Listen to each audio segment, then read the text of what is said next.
5, 4, 3, 2, 1. And it's live.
This is Leicester Till I Die TV. Watch and subscribe on YouTube and listen on your podcast platform. Good afternoon, good evening, good morning, good night, good night, good day, goodbye, hello. How are you? Derby Day is back. Yes, it is. It is the Watchalong, and we've already got Gray in. Gray, always one of the first. Nice to see you, mate. Nice to see you. To see you, nice. As somebody who earned a lot more money than me once said. I'm flying solo at the moment. I'm not quite sure what has happened to Tom. I'm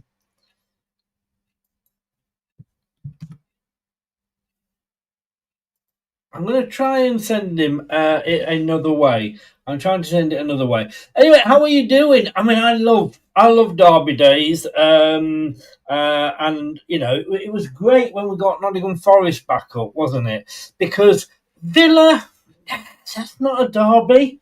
You know, Stoke, not really. West Brom, no. There's you know, Coventry. Derby, Notts Forest. They're our proper derbies. They're our proper derbies. So it's great. Great. Why has Woodkin given Thomas 4 years contract? Because if we sell him at some point, I think he's a good defender personally. Obviously, I'm guessing you're not up there with me. But B, because he's come through our academy, if we sell him at any point in the next 4 years, it's pure profit for us. So totally understand that one. Andreas, hello, sir. How the devil are you? And as Grace says, M69, here we go. Indeed. Look, he is he's here. He likes to make an entrance. I'm not saying he's a prima donna, but look, before we bring him in, let me show you a beautiful young lady. In fact, no, let me bring him in first. We'll have the beast before the beauty this time. I think that's only the fair way to do it. To do it nice. Let us add this in. Hello, sir. How the devil are you? A little bit less stressed now I got the link, Chris. So thank you very much for sending it to me, mate. My email's obviously a bit dried up for some reason. So good to see you guys. Yeah, I know the email's gone out because Wayne, who's there now, hi Wayne, he replies to me, which I'm always grateful for, Wayne, because it means that the email's gone out. So it's definitely my fault today, mate. So I apologise, everyone, for my tardiness. Bloody is your fault. There's no denying it. Before we start, the team's going across the bottom. Let's bring Kate. Hello. Lunchtime kick-off. Bloody hate it because I get hungry. But what a team we've got today. 4 changes. Obviously, the naughty corner has been used and maybe hopefully won't be used again, with Fass and Winks being allowed out of it. So yeah, a really encouraging looking team actually. We've got some really good ball players in there. It'd be great to see Winks and new JJ link up, so I'm excited to see that. I'm not massively enamoured with Fass and Vestergaard, but in Marty we trust, and hopefully Fass has been able to get his head on and get his attitude right, and we can see a good performance from them both, because they did all right in the Championship last time. They both did reasonably well, so that's exciting. And of course Ricardo coming into the team, he's been exceptional, hasn't he? So I just hope, Chris and I spoke about this yesterday, that it's time for him to get introduced properly again as a full-time player, and I'm glad that he's starting. So always the worry that he could get injured, but Ricky and the team know his body better than anybody, so again we just trust the process there. So yeah, I'm excited to get going. I think we could win this comfortably today. Eek. I'm going to go for 3-1.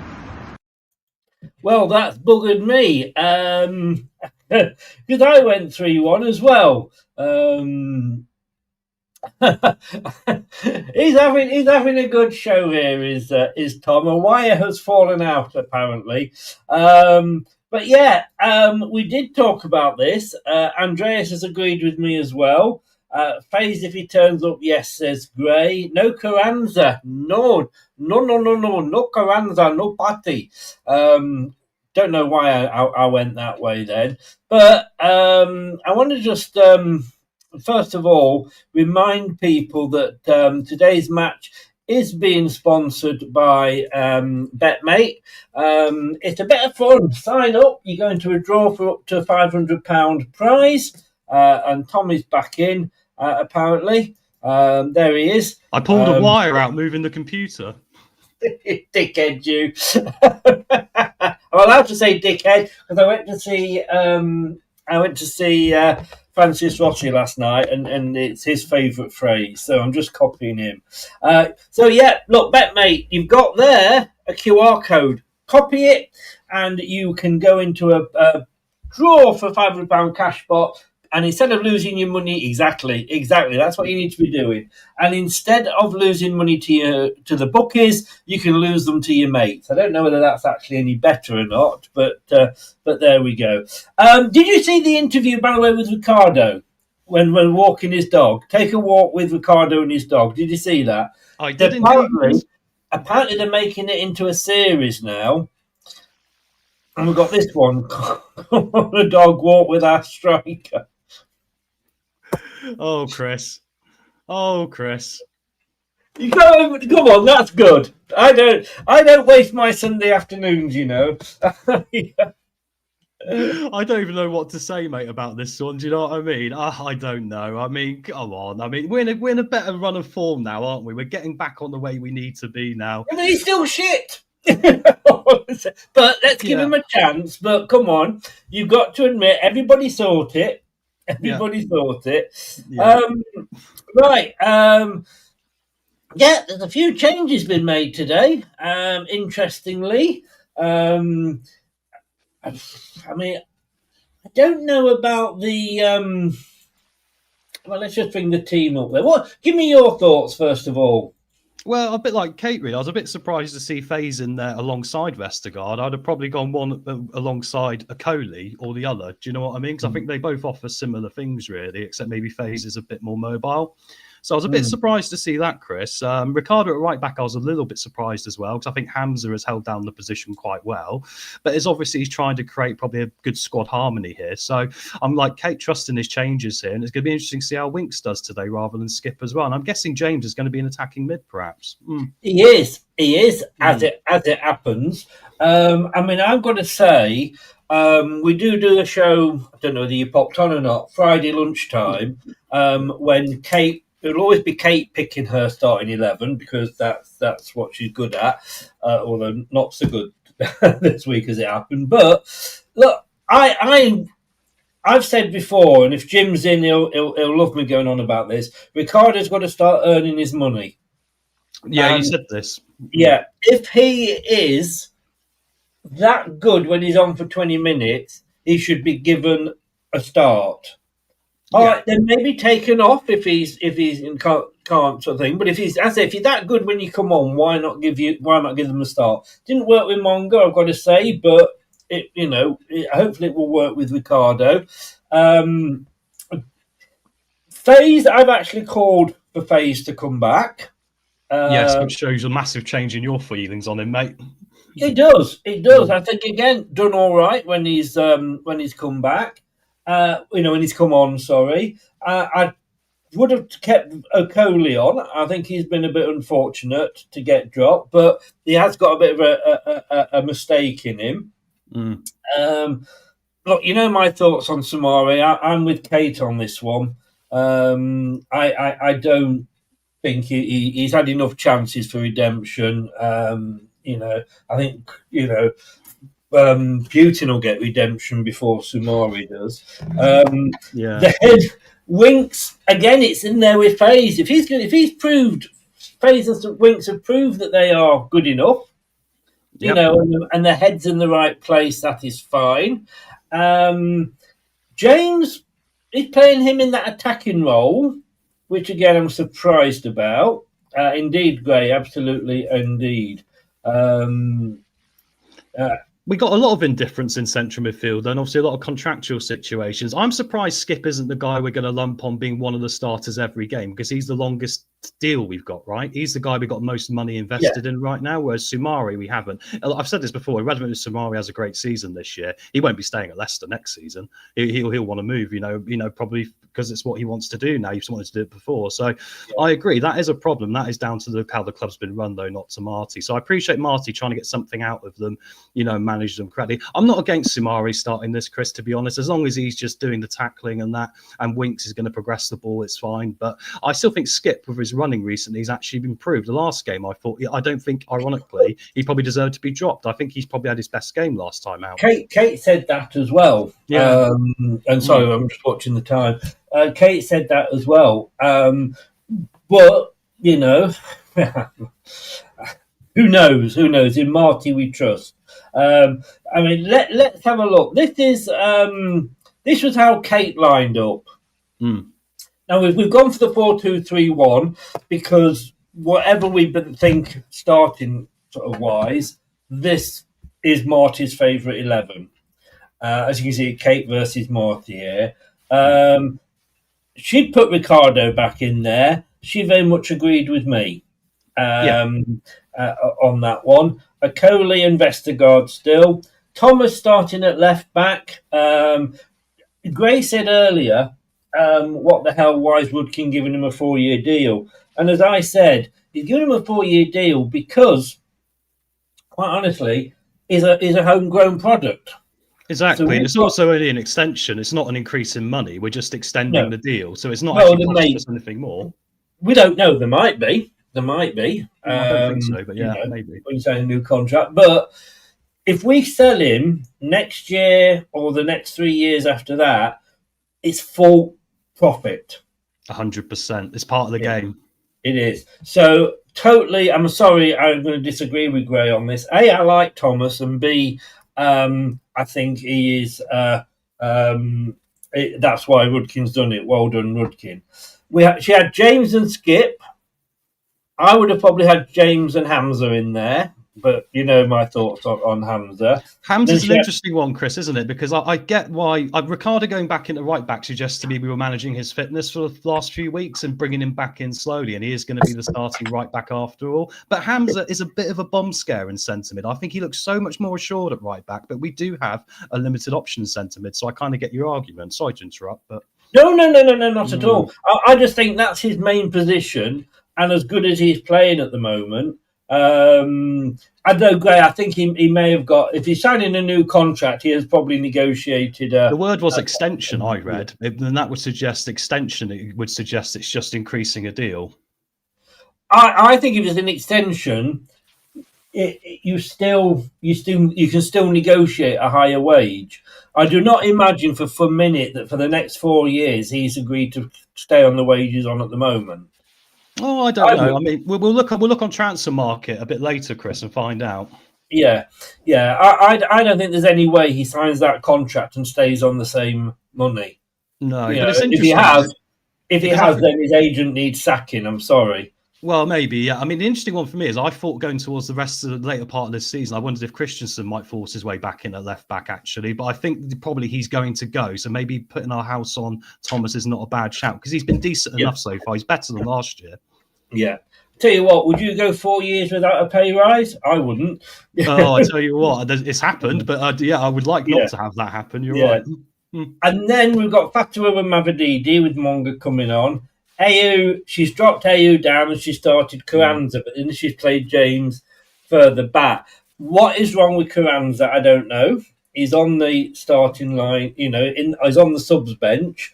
I mean, the subs today are Bekovic, Carranza, Chowdhury, Daka, Dakova Reed. Christensen's on the subs bench. Okay, so he's back. Yeah. We may see him pop on at some point. Monga, Akoli, and Skip. Look, we've said before, it's a long season, and maybe he wants to see. And I used to, if you remember, I used to moan that when we had Tielemans, he was being picked, despite the fact that his contract was running out. But he was absolutely shite that last season. Yeah, he dropped as much as we love him for scoring the Wembley goal. But if Faze and if Winks are actually proving that they are better than the players that are in, and this is the actual lineup, then even if they're in the last year, you play your best players. I think you do, Chris, exactly. And I also think the interesting challenge is going to be, I still think we're kind of putting them in the window a bit. I think come January, if we can get maybe £2.5 million for one of them or £2.5 million for the other one, it means we're going to have a bit of upheaval mid-season, but we're going to have to face it anyway at the end of the season, right, no matter where we finish. So I think there's a little bit of that, and maybe try just to get a little bit more money in January, because it's a staged process, this. Marty's going to need 2 or 3 transfer windows to get this squad sorted. That's the mess he's been left with, really, right? I'm gonna disagree with you again. Okay, go for it. Because under normal circumstances, we don't want to agree all the time. No, it'd be a not at boring all. show. I'm not saying you're wrong. I'm just saying I see it another way. Is the fact that, look, we've got a points deduction going to be coming through our way through the post any time, and the sooner they do that and get on with it, the better. I think it's ridiculous. Supposed to be doing this, and doing it quicker, so that we're not, teams aren't hanging about, and yet we buggered ourselves with Whelan holding on and not sending the paperwork through. So that's coming. See, to me, that's going to be coming down the line at some point. We can't avoid it. We're going to get a points deduction. Is that confirmed, Chris? Is that confirmed? Because I wonder if we're not going to get one because we've done enough to get out of it. I think we've still got 1 year from one of the bad years in there. Yeah, we definitely came under PSR this year by about 6 or 7 million in the end. Yeah, I think if we weren't getting it, they would have come out and said. See, I don't know. See, I think they've just kept it quiet and we're just not going to get one now. I think it's too late. I'm sorry. I don't think it's going to happen. We're not going to agree at all today, are we? No, but I get your concern. I think it's something. Unfortunately, I think that's more the mindset of what the EFL does do. Yeah, it does. If you're not going to get a points deduction, why not just come out and say it? Because everybody knows where they are. The players know, and everybody. I don't think you can not get a points deduction and not announce it and just let it lapse. I think we're a bit like Man City. I think they kind of just want to keep us out of the way. They won't say anything. Do you know what I mean? So because we've had enough run-ins with them. Like you say, you could well be right. For me as well, like I say, I'm trying to think what the other point I was disagreeing with you was about the window shopping for Sumari and Winks. Probably. Oh yes, I think you don't play players that was it because it was leading on to points. You don't play players, in my opinion, that will be moving on when you're in our position, because we need to get as many points on the board as we can. I mean, we could get a double points deduction. Now, if we're going to lose 15, 18 points, we can't be messing about saying, well, we're going to play him because we want to sell him for a couple of million. We want to get as many points on the board as we can so that when we do get that deduction, it doesn't hit us as hard. I would agree with you on that, but I would say it's also, to be fair to Sumari and Winks and Skip, and it's been negotiable how good they've actually been. They've all been about the same level, right? And I don't think there's anyone else who's gone in there, Chris, and pulled up any trees. I like Kate's idea and everything to put James in there, maybe be a more box-to-box option, but that's not really his natural position either, is it? So, he's not an attacking midfielder. He's a bit versatile. He can play a lot of places, can't he? Let's have a good look at this. I'm pretty sure he's played all over the front sort of lot as well. I mean, we could go down the route of playing Page and Chowdhury, which would probably be the most responsible two for the contractual situation, right? But I still kind of think really so far from what we've seen and the points we're getting and the performances, I don't see a problem with playing Sumari and Winks. I will apologise. You were right on that one. His main position is central midfield. He can also do defensive and also do attacking. Yeah, he's a whole package. Sorry, so I'll give you that one. I'll give you that one. But I've got to admit when I'm wrong. But I can see why he's been put there now. And let's be honest with you. I mean, we know he scores goals. We were on the end of them, weren't we, a couple of seasons ago? We were indeed, mate. We were indeed. If I just quickly skip this forward to the striking positions, obviously Kate put Carranza in there. I think the reason Carranza's not getting a start, because it's come up in the chat as well, is because it will change the dynamic of how we attack the game. Because right now with AU, he's a little bit deeper, holds the ball up well, and I think that allows Fatawu and Mavididi to overlap and come inside as attacking options. I think when you've got more of a target man up there, it changes the dynamic, and I think that's something you've got to get used to on the training pitch. I think Carranza will come on today if we need a set piece goal towards the end or something like that, just to solidify it. So, but I think it's interesting to say why he's probably not starting at the moment. Probably that reason. Again, I can see what you're getting at, but then if he's not going to fit into how we play, why buy him? Well, because it's not going to happen overnight, is it, Chris? It's like this new goalkeeper we signed. He's not going to be the backup goalkeeper of Begovic for the minute because he's still got to improve his English, get used to the defence, get used to how to play his game, right? And I think that's part of it. Some players pick it up quicker than others. That's why Page has come in and done so well. Monga's come in and done so well. But other lads, you would say they're going to need that little bit more time to adjust, right? Especially you look at James today, who's probably playing in a position where he has played a bit, but I've also seen him play out on the left in the past as well and stuff. So he's, we've got to try and settle him in as well. Talking about disagreeing, apparently we're not going to get a points deduction according to Gray. I don't think we are. He said it was confirmed on the 3rd of September. I've just Googled it, and absolutely the last thing that's come up on Google is the 25th of August, Gray. The thing I would say is that I think Gray's got a point about the 3rd being a good deadline because that's when the transfer window is closed, right? And that's when they can see the finances and see the move we've done. And you can't say, Chris, that we haven't sold a load of players this summer, and we have. There isn't any news on it. That's what I'm saying. Yeah, so but my point is, if it was going to be announced, surely they'd announce it pretty soon after the transfer window closing, having the figures in their hand. If the figures in their hand are saying we don't need a points deduction, I'm pretty sure we would have got it by now. It's a bit long, isn't it? I know it's the EFL and they take ages on stuff, but it would be a real bad move and a bad look for them if they chuck one on us, say, in December now, when you're halfway through the season. Apparently, we would have had it, as far as I understand it, we would have had it by now if we hadn't not sent our financial planning. Exactly. Had we had our accounts in on time. So that's what's delayed it. Us trying to be clever has delayed it. We were clever the first year. I think we sorted ourselves out now, realised we're fighting a war we can't win. Yes, yeah. I'm on my own here because I think we're still getting a points deduction. I think the fact that, you're saying that we haven't heard anything is... I don't know. I'll put it this way. I'll be very disappointed in the EFL. I'd review them as very unprofessional if they chucked one on us randomly now. I think it's too late. I think they had to do it earlier. Nottingham Forest and Everton both got one randomly in the middle of the season, didn't they? Yeah, but that was in the Premier League. EFL's different, isn't it? Yeah, worse. Yeah, well, the Premier League is worse. You're right. The Premier League is worse because you've got Chelsea and Man City doing things and Chelsea being charged for PSR by UEFA and then the Premier League going, it's fine, just sell things to yourself. Not a problem. But obviously also the EFL have got the point that they're after us because we made them look stupid last time. Yeah, but it's unprofessional, isn't it? I know we made them look stupid, but they made themselves look stupid by allowing us to do it. I mean, you should know how your organisation works and not allow us to find a loophole, surely. I mean, that was daft of them. They should have gone, why are they asking to move the dates? What did it do? And it just completely changed how they could, manage the situation. And we won the case, Chris. They said, we are right. I still think this fact that we're not hearing anything, don't read too much into it. How are you going to be sending it, Gray? On X, I presume. but nothing has come through yet. So yeah, let's not get too excited. I'm going to say we're still going to get a points deduction. I think even if they give us maybe a 5 and said you've been cooperative, just to make the point.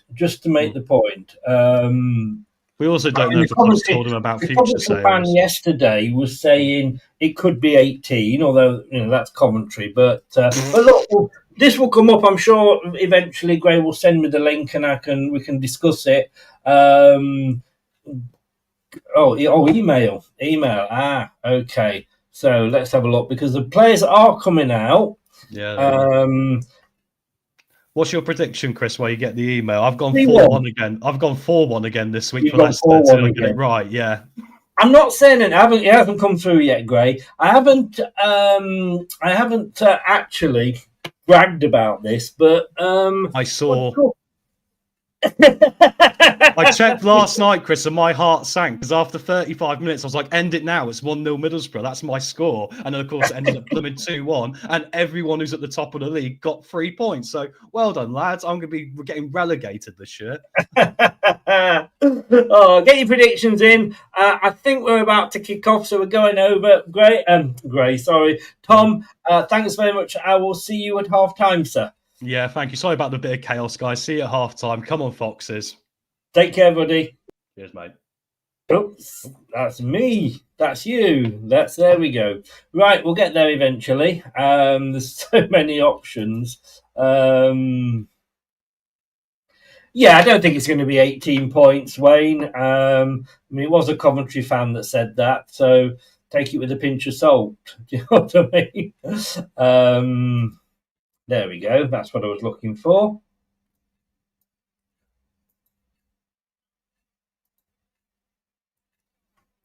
Right. Nope, still hasn't come through, Gray.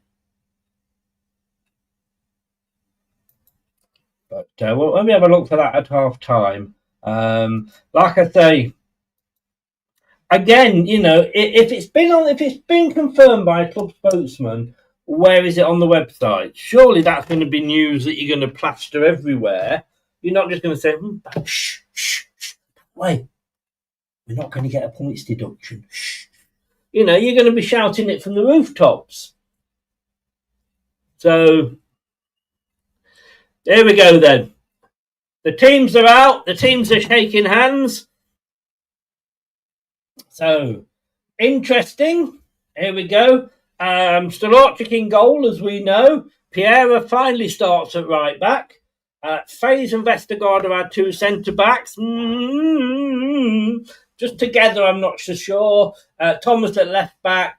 Samore and Winks are our middle 2. Welcome back, Harry Winks. He won't send the bloody thing.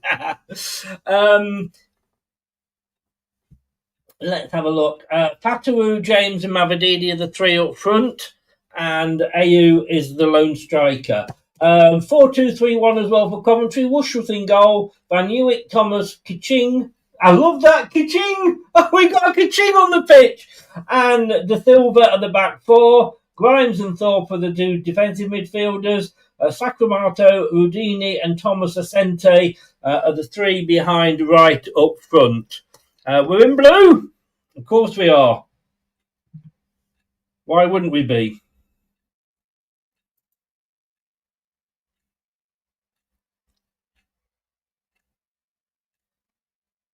Now, I'm not sure. I'm just testing this out. Oh, yeah. Okay. There's some noise going on here at the King Power Stadium. Ricardo there. He's captain today, of course, Ricardo. I'm sure Gray has said it because he's very, very good at his job. No spoilers, anybody. No spoilers.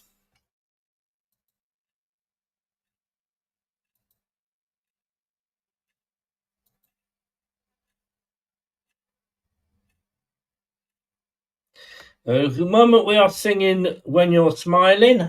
I'm not keen on that. So, a few Coventry fans still not sure about Frank Lampard. I mean, despite the 7-1 mauling of Coventry, of QPR, bet Marty was glad he wasn't there.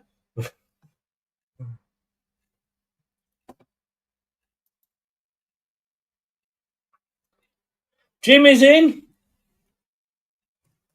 Good morning, Jim. Ricardo starts. Ricardo started earning his money, Jim.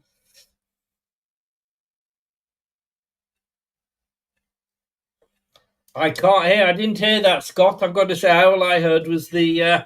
oh, my God. What the hell are they wearing for Coventry? So Leicester are all in blue. And the Coventry are all in kind of tangerine, orange, whatever you want to call it. Leicester, obviously, as they always do in the first half, are kicking from left to right. Therefore, we obviously know that Coventry aren't, and they're going to be kicking from right to left in this first half. Interesting to see how these... it is 4 changes, so it'll be interesting to see how they settle in straight away. Oh, my goodness. 19 seconds gone.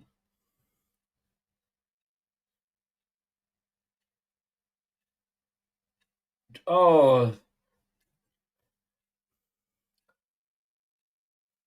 Fatawu to James.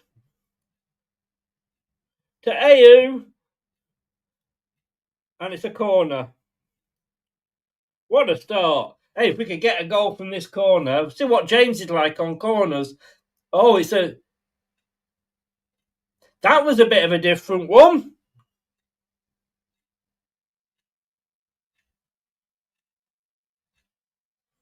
Wow. That was a grass cutter, as they say.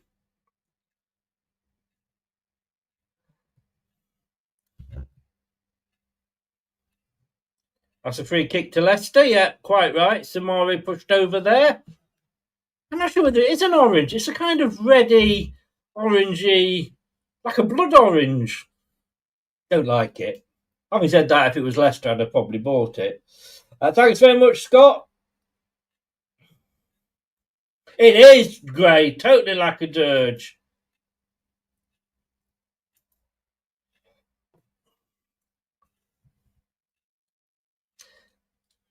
So we were very quick out of the blocks there, Leicester City. Forward by a hump forward by Coventry. They keep control of the ball. Winks. No, Thomas was in there. Gave away a free kick on their number 7, Sacramento. Oh, nice ball out to the far wing.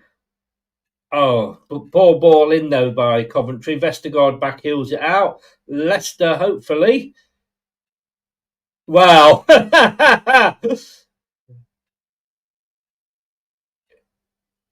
James, though, he loses it. No penalty there. James get the ball away very, very early.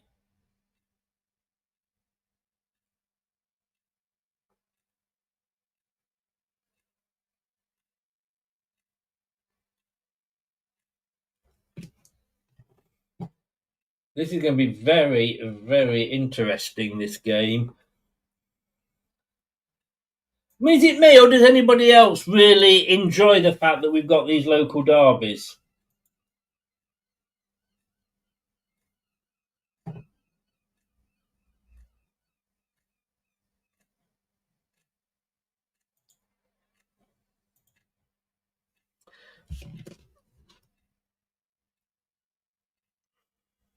I mean, I'm just saying about Winks there, and I get it with Winks and Sumare, but if they are the ones that Marty feels, and we have to trust in Marty, of course, if they're the ones that we've given the ball away again.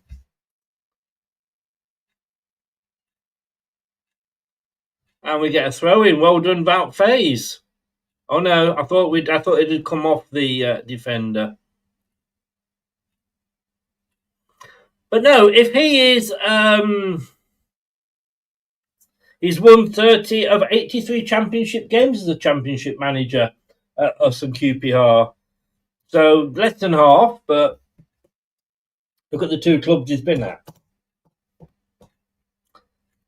There's a long throw. Now, they do have this long throw specialist, do Coventry, a bit like our Luke Thomas. And they did warn us about this, the fan.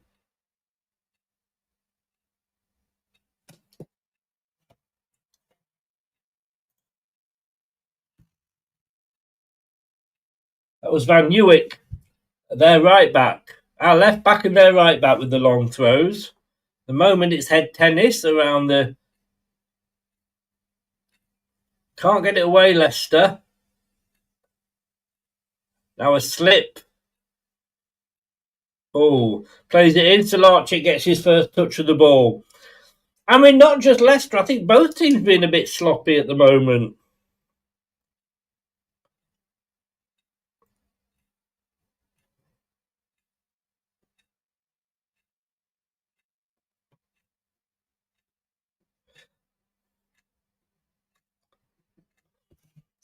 So Ricardo, nice to have him back to phase. Winks back to Ricardo, forward, but it's given away into a dangerous position. Oh, and this time Ricardo gets in the way of the ball. Fatawu. Oh, lovely ball by Fatawu through the legs of the Coventry player. Now he's forward. He's looking for help. He comes in on his left foot. Oh!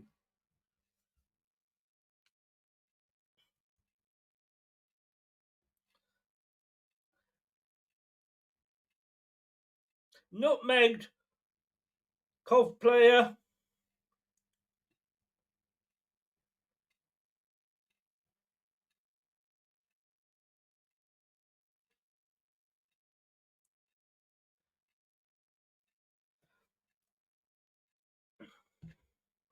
Now, that was a great nutmeg of the Coventry player there. Of course, there are more kickoffs at this time. There's 3 kickoffs: Birmingham City 0, Swansea City 0, and Queen's Park Rangers 0, Stoke City 0. There's a Sunday game and a Monday night game as well. Then all the rest are obviously 3 o'clock. And yesterday, getting me 3 points in the prediction league. Thank you very much. With a 2-1 win. Middlesbrough beat West Bromwich Albion. Now, did I say 3-1? I did, didn't I? I said I'd gone 3-1 in this prediction. I'm having to question myself now.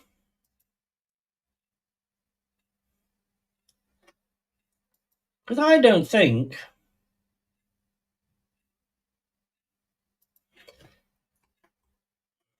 No, I went 2-1 to Leicester. Not 3-1, I went 2-1.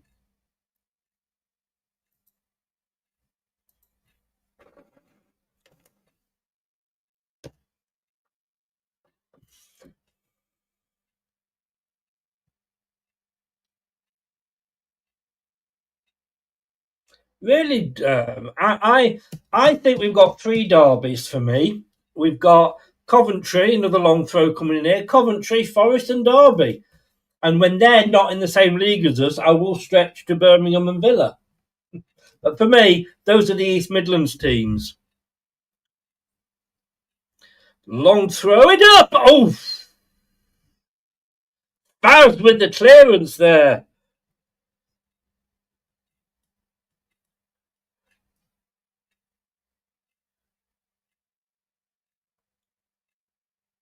But Coventry coming back at us.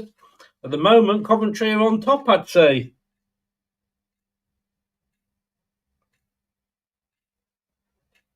He wasn't leaving it for Salarchik that time.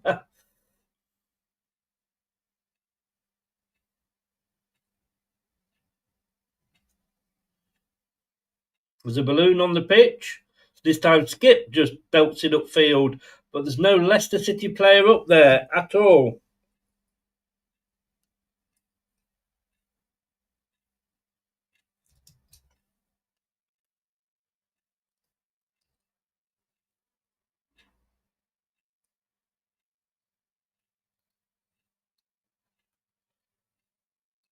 %50 of the game so far is in our final third.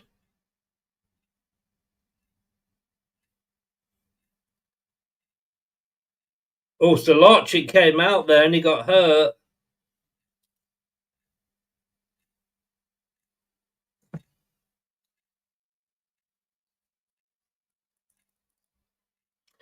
Okay, I'm going to ask this question.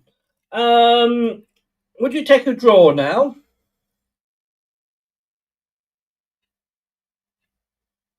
Interestingly, the top seven, apart from Bristol City, have all either played or are playing the early kickoff.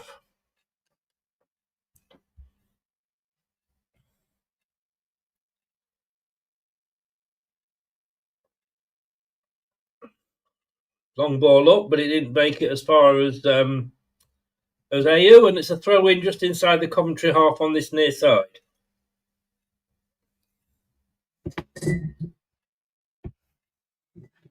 Yeah, so would you take a point? No, says Gray. Ah, interesting. Coventry have only made 4 signings. I think we only made 4, didn't we?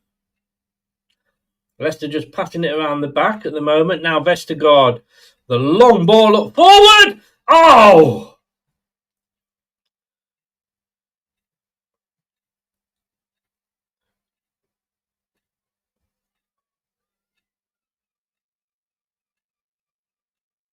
That was a brilliant pass. Well, you can call it pass or a long shot, long ball, whichever you prefer. But it was inch perfect for Fatawu, but unfortunately it just bounced too high for him.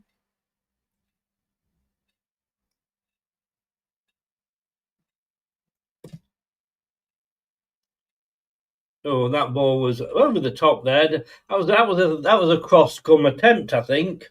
Jim, if you're still here, don't know if you are. Go Charlotte cap on.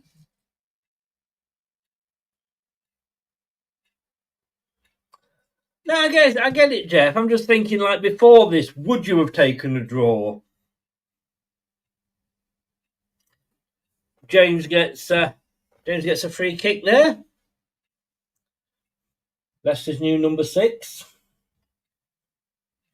Middlesbrough, they're the ones that are setting the game alight at the moment.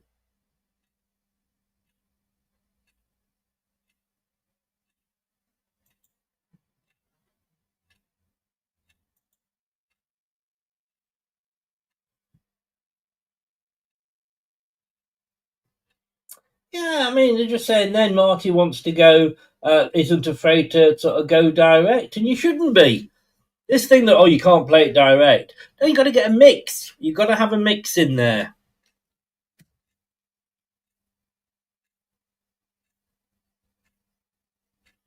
It's the Slarchik who's got the ball. Not doing anything with it. Now he passes it to FaZe, who can run forward with it.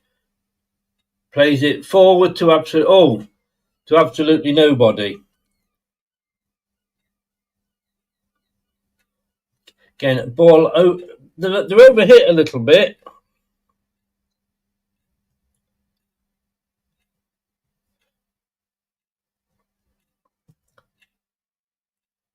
Now, good move, Ricardo to Fatawu. Fatawu seems to be on fire today, but he passes it back to Vestergaard. And again, another long ball up, this time to Ayew. He can keep that ball in. Yes, he does. Oh, then he loses it at the last minute. Ricardo's up there to help him. But the big 7 players back in a line. And it goes back to the halfway line.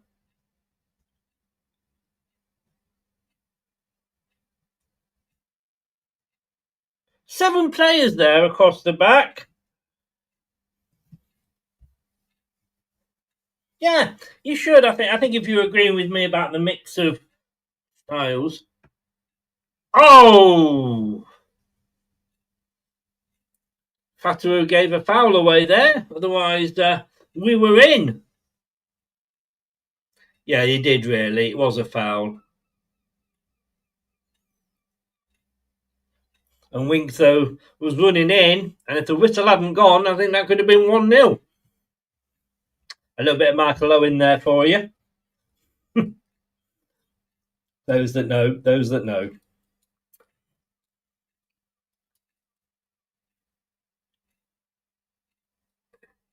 This has been an interesting and frenetic start. And another free kick, this time Vestergaard pushes the... Oh no, Thomas, sorry, pushes the player over. Should have gone to Specsavers. Yeah, why did he push then? He didn't need to do that.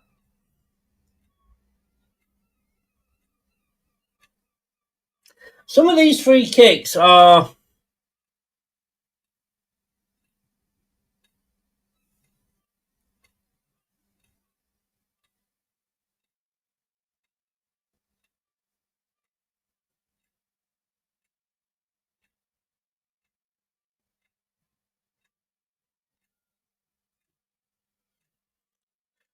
Oh no, it's a poor... Oh, he's got it back. It was a poor free kick. Came off the defender and went straight back to him. Oh, and a bit of a lucky clip. Oh!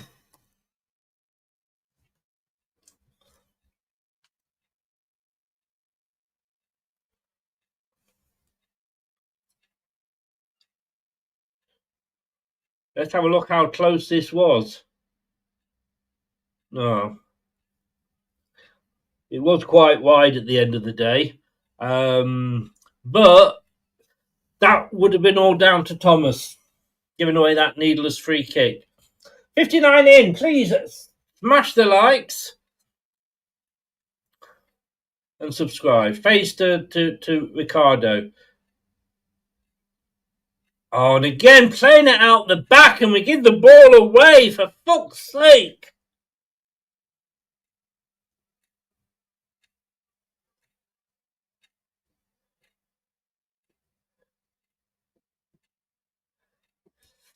Defended well by Leicester, but they've got it back again. At the moment, it's all Coventry, I'm afraid, guys. Oh, good ball into the box. Oh, James coming back there doing some defending, but it's a Coventry corner. Coventry throw-in. At the moment, there's only one team in it.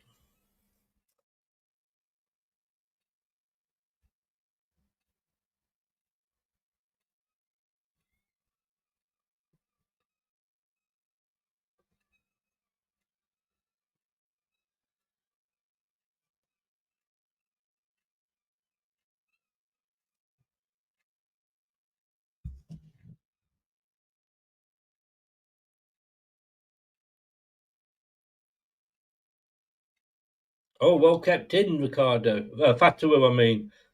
Oh, he was pulled back then, referee. Oh, and he gave the ball away. No free kick this time. Serves you right, Coventry. Now it's away on the left-hand side with Mavididi. He's going to run at the defenders. There's 5 back. Leicester got 3 up front.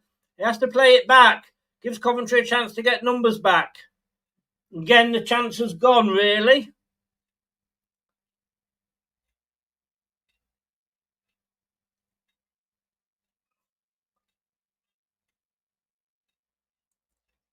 Oh, a lovely chip in back for Toru. Oh, and then an up and under, and it goes out for a Leicester throw-in.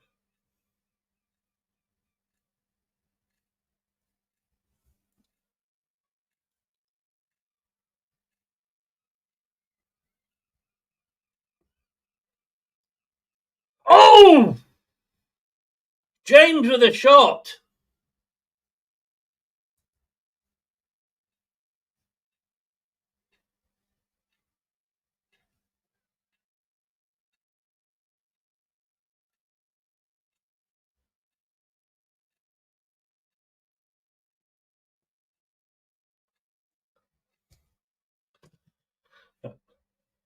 Now, it was out for a corner. Last time, of course, that happened not long after the debutant got sent off.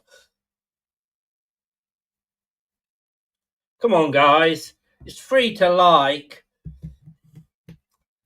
400 quid a year it is minimum to bring this to you. If you can't just click the like button, it's a corner from Thomas, but it's back with Leicester. James. Oh, not sure who that was for, and it was way over. Yeah, look, Thomas not getting past the first man this time. Yes, it's absolutely free to like. It's 400 quid just for these things that we put this together so they can bring you the video. That's without things to do the artwork and what have you. And if you cannot just click a like, there's something wrong there, guys. 50 of you sat there appreciating what we're doing and, you know, not thinking, well, I've not got to pay 400 quid, and you can't even click the like button. Come on. Leicester lose it. And now the free kick to Leicester. Well done. It's a case of you lose it, I lose it, you lose it, we lose it.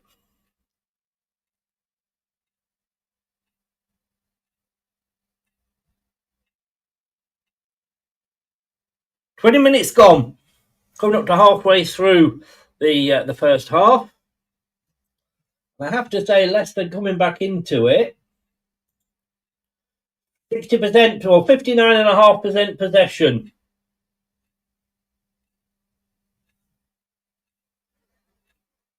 We've had 3 shots to their 1, 2 on target.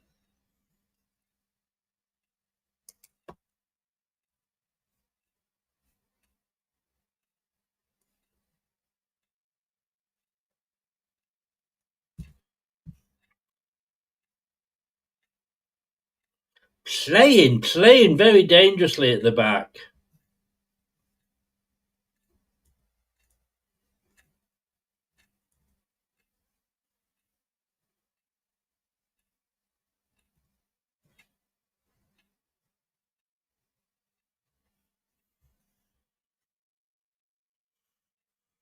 Yeah, we're not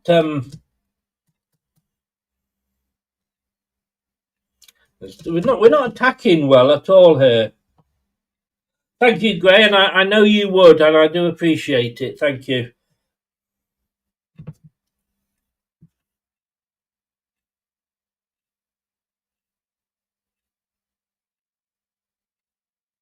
Throw into Coventry, equal with the penalty box on the far side. Then another long throw.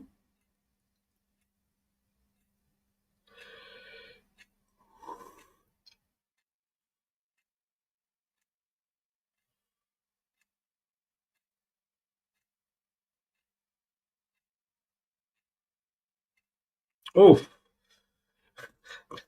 Ricardo was like an overhead kick clearance. It's booted back into the box though. Oh, but it's straight at Salarchik. It was a good header from the Coventry guy, but it was, I say, straight at Salarchik. He didn't even have to move.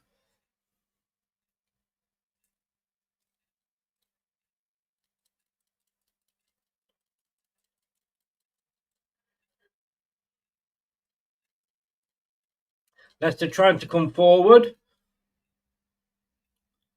It ends up back with the Coventry goalkeeper. All 3 games are still 0-0. 3:12:30 kickoffs, that is. Again, Jeff, thank you very much, sir. Thank you very much. Obviously, the regulars do it, and I really do appreciate that. Oh, Sacramento couldn't get the ball in. Well, they got his head on it. Frank Lampard doing a very good impersonation of Brendan Rodgers there with his seal.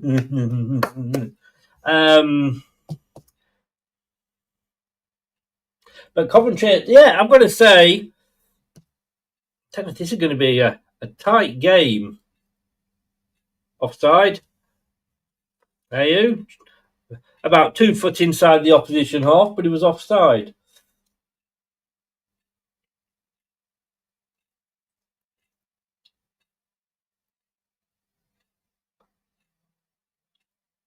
It's funny when you're hearing all this saying like managers wanted more depth to the squad. They're just saying Frank Lampard did them, and yeah, Marty wanted a smaller squad. Sacramento again this time over the top. Yeah, I mean, you know, he didn't want a big squad, did he?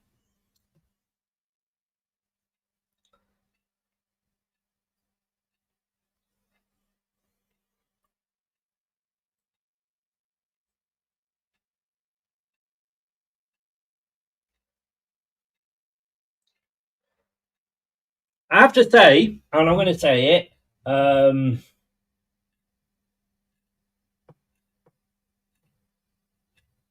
Richard, appreciate that, sir. Thank you very much. We've got an American Massive in, if Jim is still here. We'd have a lot of Leicester fans from America. Maybe we should do an American, just a one, you know, just an American Foxes show.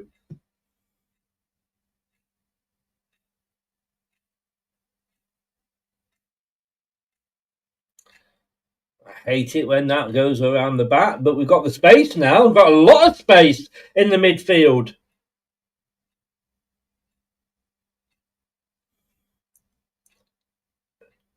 James!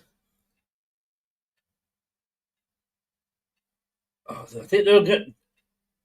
Oh, and Winks!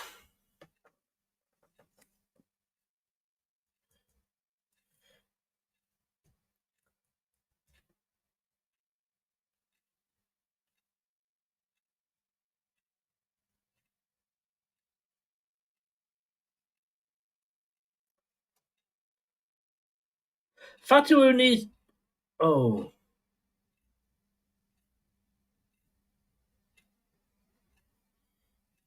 Fatu needs to learn to shoot straight off.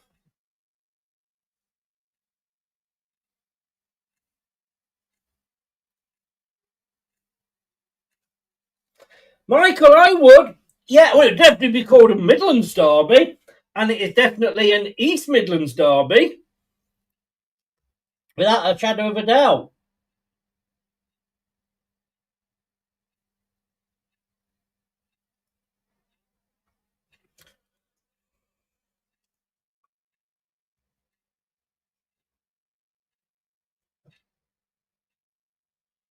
There's a free kick. Winks the foul on the Coventry player.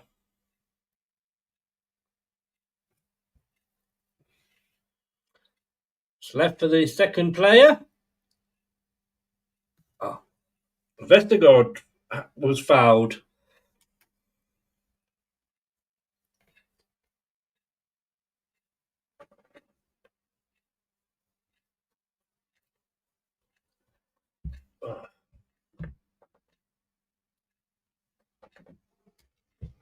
No, it's free kick to Leicester. So Larchik will take this.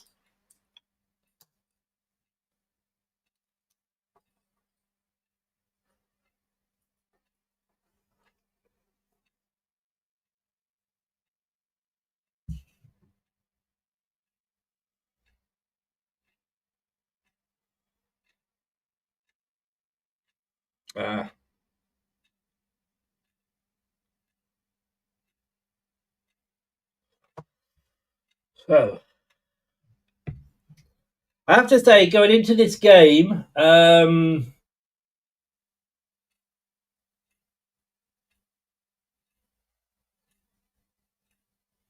yeah, Dallas Leicester fans or something, I think it's called. We follow each other on X. We have a chat occasionally.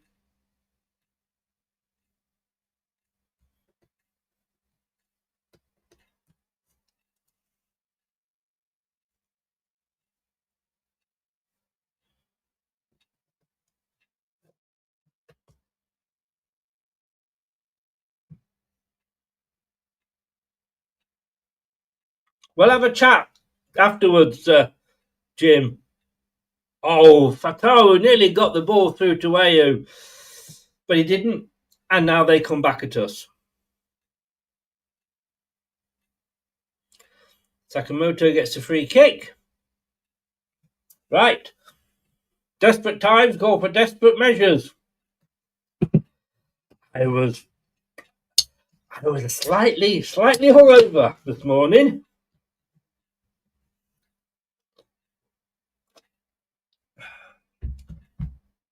It's nice. I was on Stowford Press last night. Oh, Leicester breaking now. It was easily dispossessed.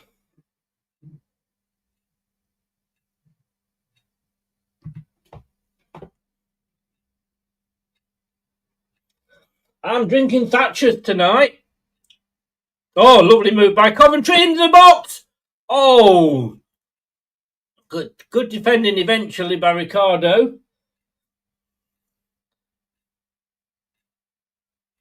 Oh, poor pass over, and the Coventry player couldn't get on the end of it. Yeah, Thatcher's Gold. If they want to sponsor the show, if anybody knows anybody at Thatcher's or any other side of company, I'm happy to take the sponsorship. Yeah, Stowford Press last night.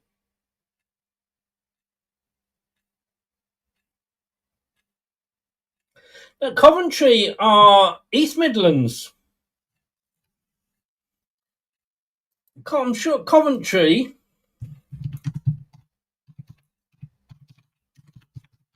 And what about Nottingham Forest?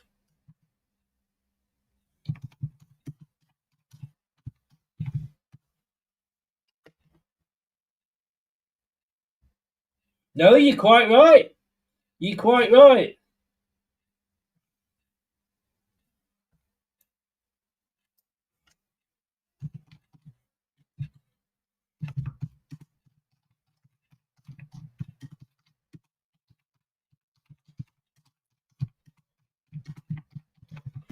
I always class. I'm 64 years old. Oh, Padawan breaks. Oh, lucky. Played a beautiful ball through there to James. Just couldn't quite get on the end of it. Now, interestingly, so I apologise. I always included Coventry as East Midlands. Interestingly, though, if we're going on distance miles wise, Coventry are 21 miles northeast, Nottingham Forest 21 miles north, and Derby County are 21 miles northwest. Samari on the ball. I guess 21 is the lucky number.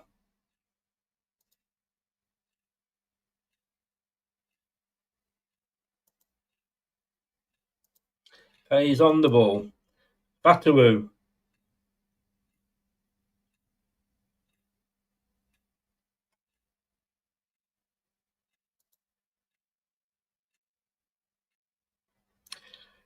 Ayew now in the box. Oh, poor attempt, Ayew.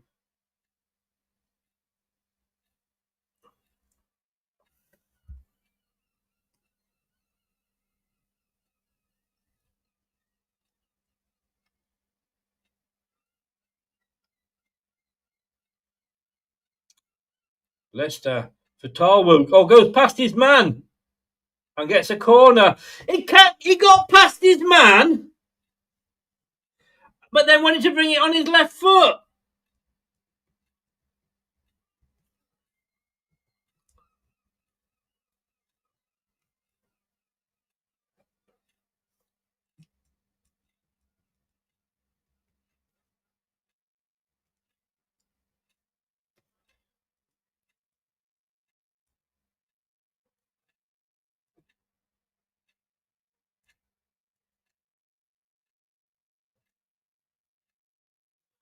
He needs to start being able to use his right foot. It's a better corner, but it's headed out, and it will come to James.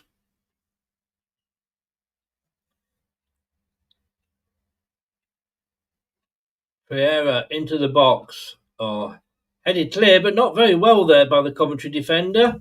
Fatawu back to Winks.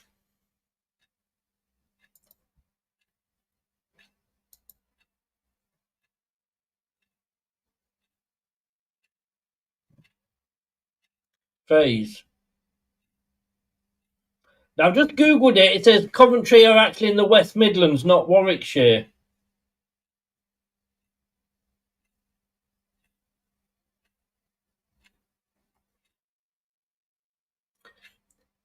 I think these all three of them I count as local derbies. But I've learnt something today about Coventry. I thought they were East Midlands. Oh, Winks trying a good ball to Ayew. Oh, actually, now I'm Mavadidi. What can he do? Ayew did well to get that ball back.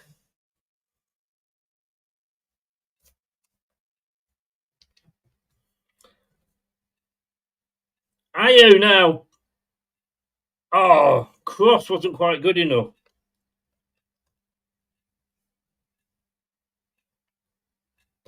I think it's going to be a booking for Faz.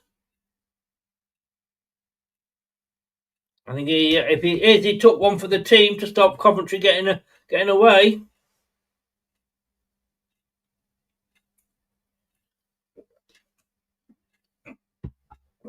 Thank you, Gray.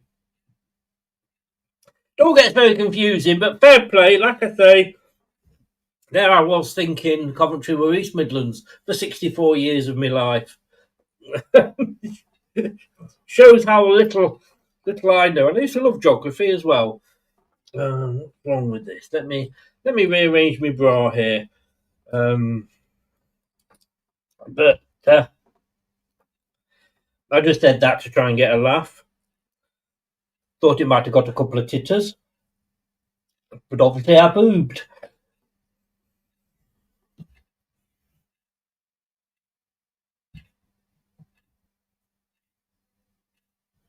We're getting a geography discussion going here, aren't we?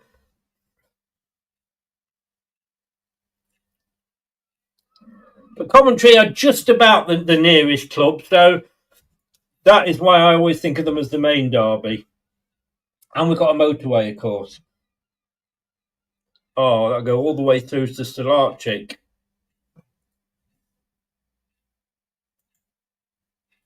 Birmingham 0, Swansea 0, Queen's Park Rangers 0, Stoke 0 in the other two 12:30 kickoffs. Leicester have certainly got the crowd going now. They've enjoyed a good spell on top there.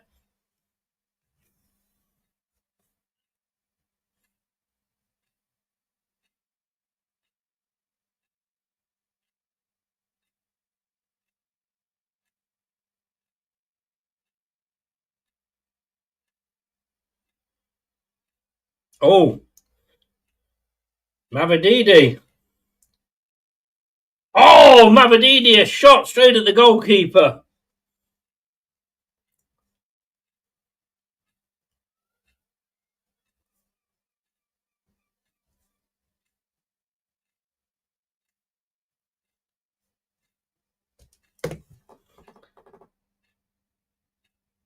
Yeah, I mean, good play there from Mavadidi.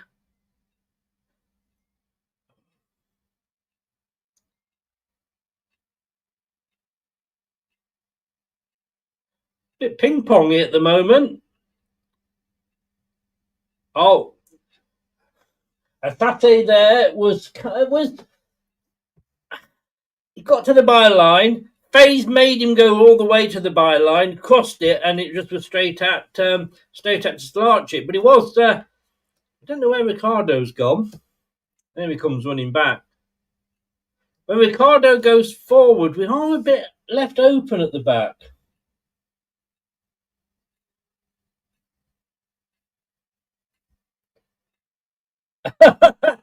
Jeff, yeah, totally 100%.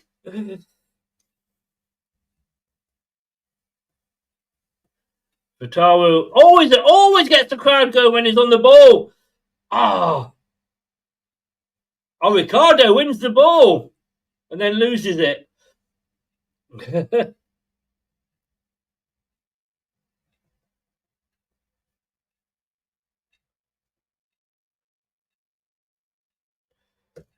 We still got it though, Leicester. Samare. Winks. James and Winks. He's got Fatawu, which he uses here on this right-hand side. Feigns in again to come into the centre. Samare. They're actually encouraging Samare to shoot there. Mavadidi. 1 step over, 2 step over, 3 steps over. Oh!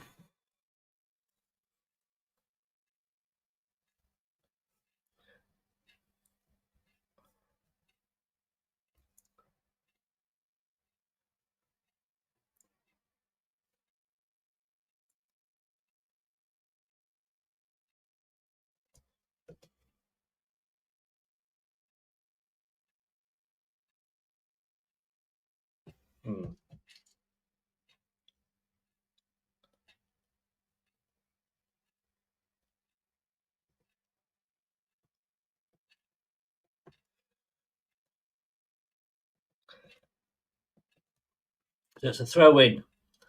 We're into 6 minutes, the last 6 minutes. It just reminds me, a long throw going to be coming in here. Vieira doing what he needs to do defensively.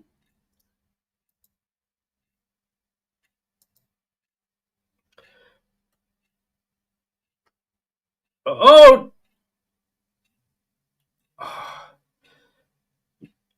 Oh! That's the problem there. You see, Jordan Ayew on a break.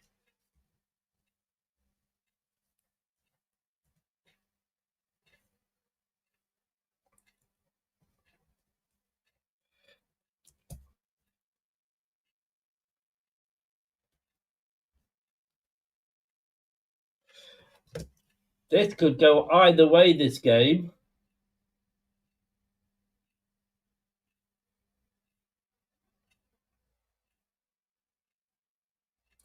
Ayew taken out from behind, but the referee, who's not having a bad game, he likes to play his. Oh no, it's a free kick to Lauzé. Let's play on, but that was a foul on a Leicester player in the Leicester box. Vestergaard takes it quickly.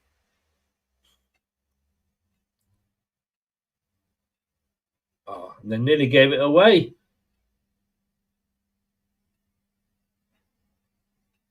Zamari there. But Leicester still have the ball, but the advantage of the quick free kick has gone.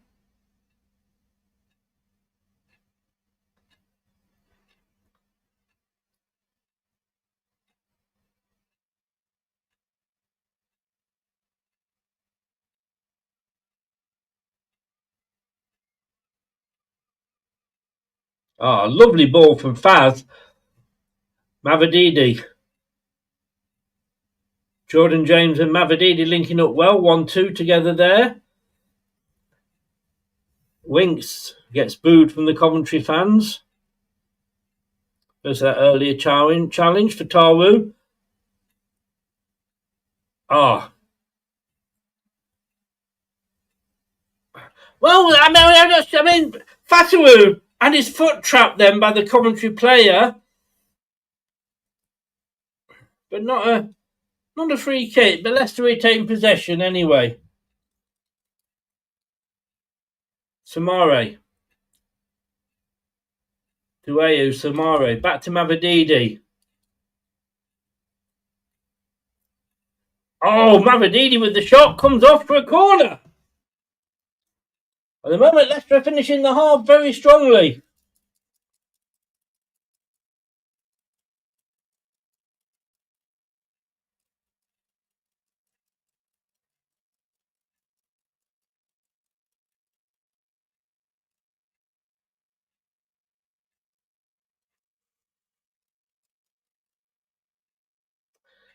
Corner for Leicester. On the far side. It comes in, headed clear. Oh. Thomas wasn't a very good defensive header, but they get away with it.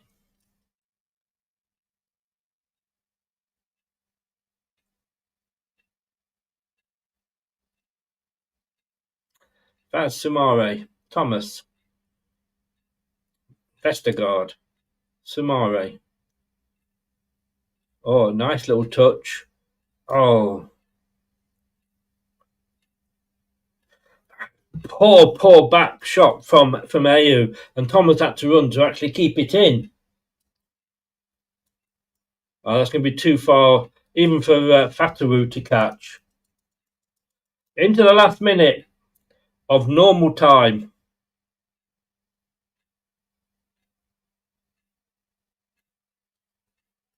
Couple of times Winks has gone in.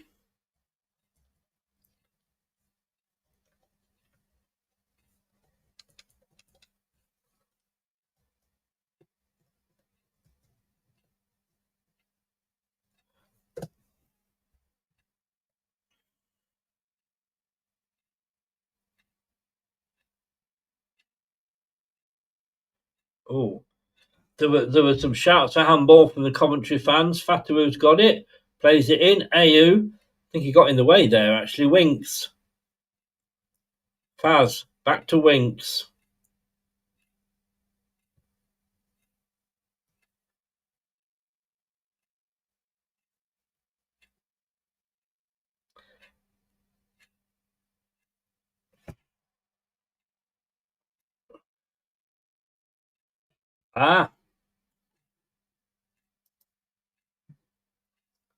Just the 1 minute of added time. Can Mavididi end the half perfectly for Leicester? James. Faz. They're saying shoot, he does!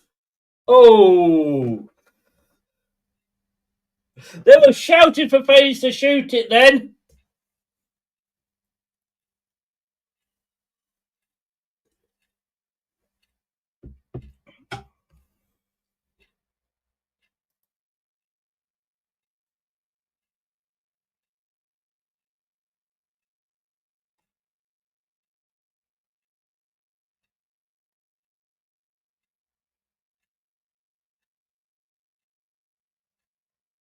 I will be back with a half-time analysis.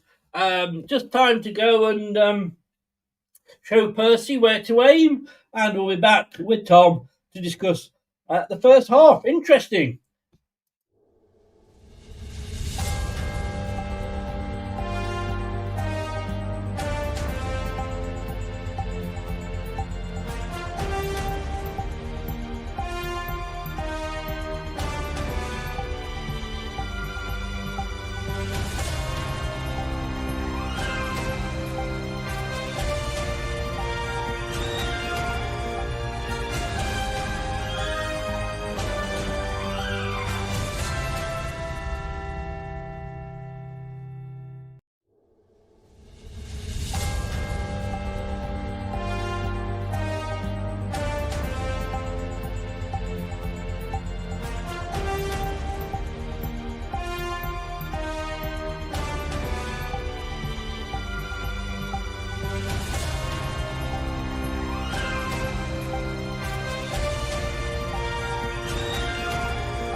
This is the Leicester Till I Die Watchalong show.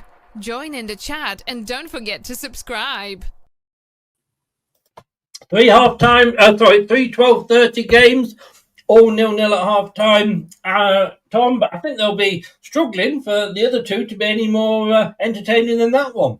Yeah, it was an entertaining game, wasn't it? I mean, Coventry came out like I expected. You know, they really want to have a go at this one. And, you know, they are a vastly improved team from 2 years ago, aren't they, as well? They're Yeah. actually looking very good, to be fair to them. But credit to us for riding it out, because I felt we looked like we rode it out relatively comfortably. I've only really got two slight criticisms of the first half, Chris. Once again, Winks and Sumare, one of them needs to be a bit more bolder here, because that is being a problematic thing for us in centre mid. When FaZe is getting over them and getting shots on the end of the first half shows a bit of a interesting situation, right? I've questioned if Faye should maybe go into midfield, and he looks like he could be good at it. The other thing I would say is we've got to keep Abdul Fatawal free if we're going to get hemmed in at the back, because like we had Riyad Mahrez in the Premier League, he never went back and defended. He was free, and look at what he's doing when he gets the ball. He is running at them and he is causing them problems. So if we're penned back, guys, keep Abdul free, guys, so that we can use him to get out and not overplay from the back. They have done that a few times, but I'm going to take one criticism on from your one criticism, because your criticism leads very nicely into my criticism, which is a very old criticism, and I am being sponsored by criticism.com.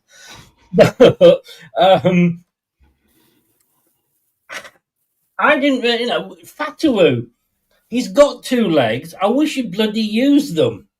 Yeah, I know what you mean. Yeah, he likes to do the same thing every time, but he's blooming good at it, Chris. There was times I was watching that first half, and I'm thinking, man, I know Rude was bad last year, but if Fatawu was fit all season, might he have got us 12 points on his own or 16 points on his own? Because honestly, I was looking at him going, he's that dangerous, isn't he? I'm more worried in January if someone's going to come in and chuck 50 million quid at us, which is going to cause us a problem, because right now in the system, he is the one that's carrying the team forward as we're trying to improve everywhere else, right? So, but I thought James looked good as well. That was encouraging, right?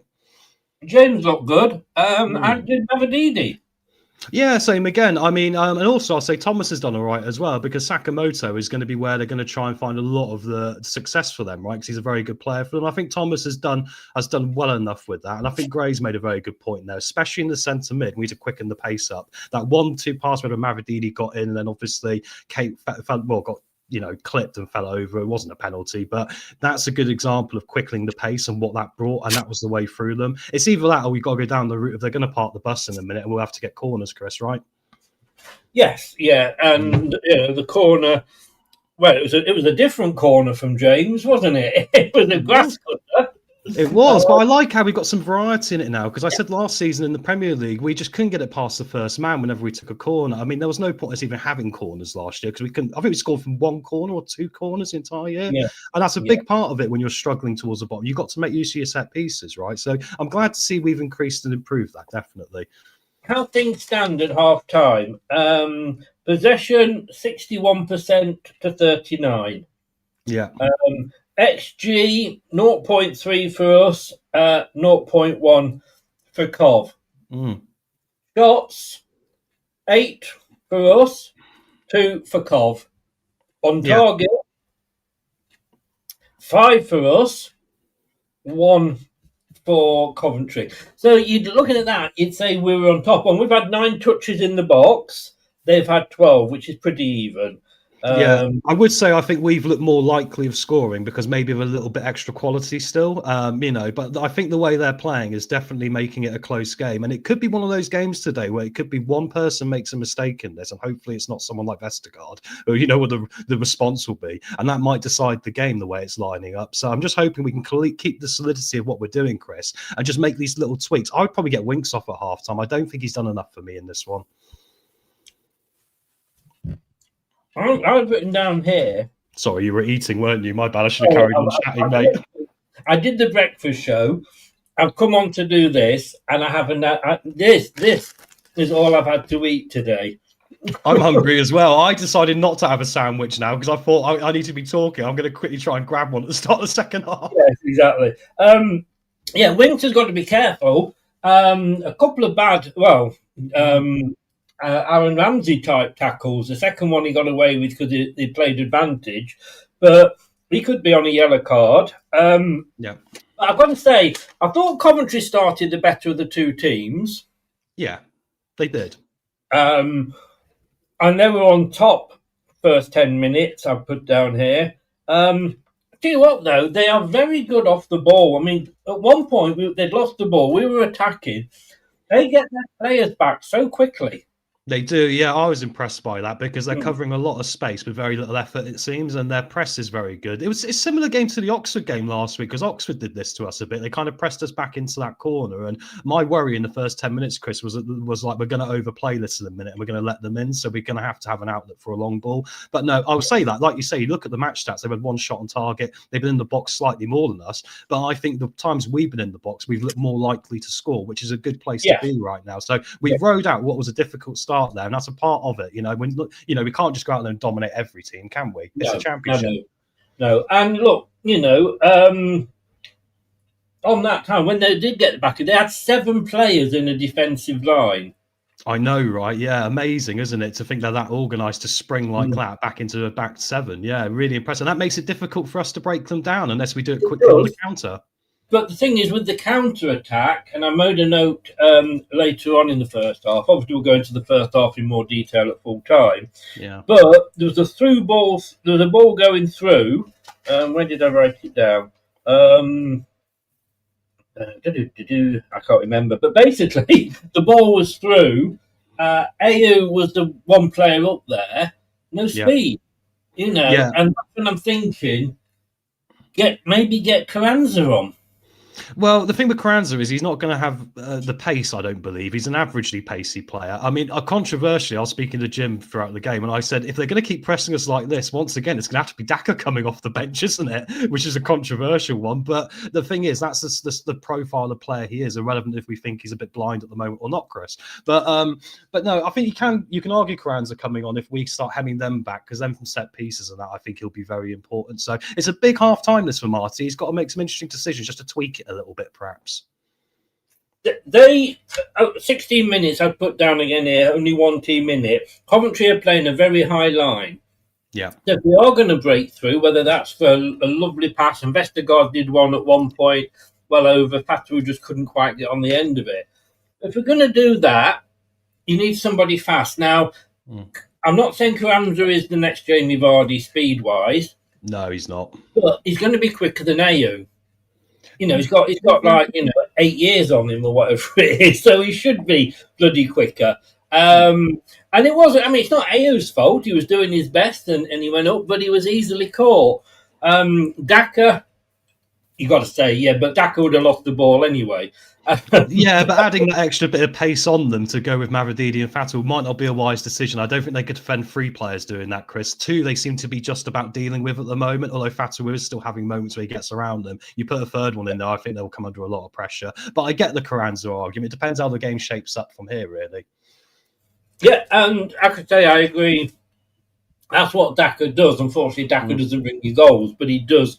And I've said this season, he's really been closing down very well. The other thing that's really worried me, and this was sort of in the last 10, 15 minutes when we were on top, Ricardo was going forward and their left back and left-sided players had so much space where Ricardo was not there. And thankfully, FaZe has done okay. And his attitude very much has been, fuck it, I'm going to boot the ball up the other end of the field, which is what you want sometimes. Both of them have done some good passing, Yes, yeah. But I'm just thinking, like, yes, all right, sending Ricardo forward, but there's a huge gap at the back there. Well, there is, but I can see why Marty might have done it, Chris, because it looked like to me they were trying to target Thomas more. That's what it looked like to me. So in that case, then, if they weren't going to target Ricardo as much, you might as well try and use him as part of the solution to push forward. Because one of them in the modern game kind of does this, right? Thomas will probably come into midfield more in the centre, but I think Ricardo overlapping is not a bad suggestion. But like you say, Coventry have been doing similar things, mate, and getting the players back. So it's about us making sure we have the desire and attitude of them to get the players back when we do this as well, right? Interesting. Any subs at half time, or do you keep it as it is? I think I'd have a word with the 2 in central midfield and try and say stop being so close together, and also one of you try and advance the ball a bit better. And if that's not going to happen, I would probably take Winks off, leave Samari in there, and probably go for either Skip or maybe pop James back there and maybe do a Carranza or a Daka. There's many ways we can look at it, mate. But right now, perhaps they just have a word and see how we get on for 10 minutes. Yeah, I can't see there's any. I don't think the rest had a good game. There's no cards out there yet. There's no point in changing it at this stage. I know he has done in the past, even when we've not had it down to 10 players. He's made changes. I don't think there is, because I think we are overall we're on top. Yeah. I think we will see changes. Obviously, James is the new signing. Wow, I mean, he's done his bit, hasn't he? He really has. But Dumare very quickly before the players come back out.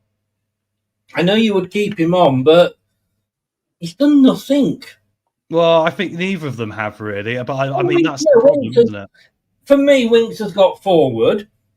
He's Yeah, also, he had a shot. Yeah, he did. Yeah. Yeah, that's true. I get what you're saying, Chris. I think Sumare, I mean, for all the crap we've given him, out of all the ones who can, stand in front of the back four, I think he's probably the best one in the middle. I was saying this to Wayne. I mean, the fact Wout Faes is overlapping him and taking shots and stuff, I'm like, well, why wouldn't we put him in midfield? Because he can actually win the ball there. He's naturally going up there anyway. He's taking accountability more than Sumare and Winks and going forward at times. And also, fair play to Faes. I'm going to give him a lot of credit here. That tackle he made where he didn't get booked was utterly brilliant. Dark arts football, because he should have got booked for bundling that bloke over, but he had to do it to stop the counter. So thank you, Woot. Brilliant. Loved it. Yeah, no, he did. He got in the way, didn't he? And I think I said at the time, if he had been given a yellow, he'd have been taking one for the team. Oh, yeah, but he handled it so well. He just jogged off like it wasn't that bad, and the referee let it go. So fair play to him. He completely dark arts him. I think, and I did think of you actually at the end when the crowd, Faes had the ball and the crowd were going, shoot! Exactly. Fair play. And it was on target, it was a saved, but I thought fair play to him there. I still hope he works out there saying Woot afterwards and not booing him. Do you know what I mean? Yeah, I do wonder if Tom watches the same game sometimes. Maybe not, mate. Maybe I'm in an alternative universe. I don't know. There's a Azerbaijan Grand Prix. Oh, is that on? Is it the qualifying? The qualifying, yeah. No, maybe we should do the watch along for that. No, I'm joking. It's a good game, isn't it? I used to do a watch along for Formula One, and they complained that I was using their things, and they got me a bit of a mini ban. Yeah, they do that. There's not many people that do it, I've noticed, which suggests they're probably on them quite hot, all the time. Yes, they are, believe you me. All right, mate. I will see you at full time when we join back the rest of the guys. Players are out. I will see you then. No worries. Cheers, guys. Enjoy it. Let's go win it. Yeah, indeed. Hang on. I will press the right button in a second. And there we go. So there doesn't look to have been any changes. You've got Mr. Xavier Calm coming out.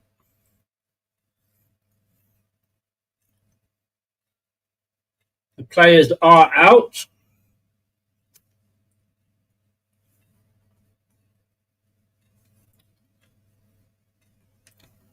So, Coventry beat Martin Cifuentes' team last season.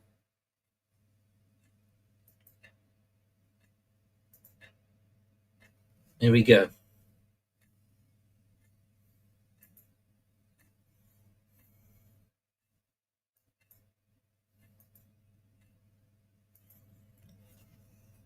Apparently, it's just saying that Coventry are a second half team. I hope not. Coventry, though, in their red, orange, I don't know what it is.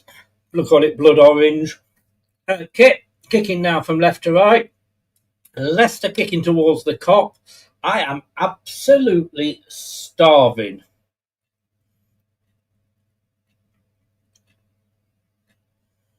So Leicester having to defend in this first half. Rodoni tried to be clever, and it didn't come off.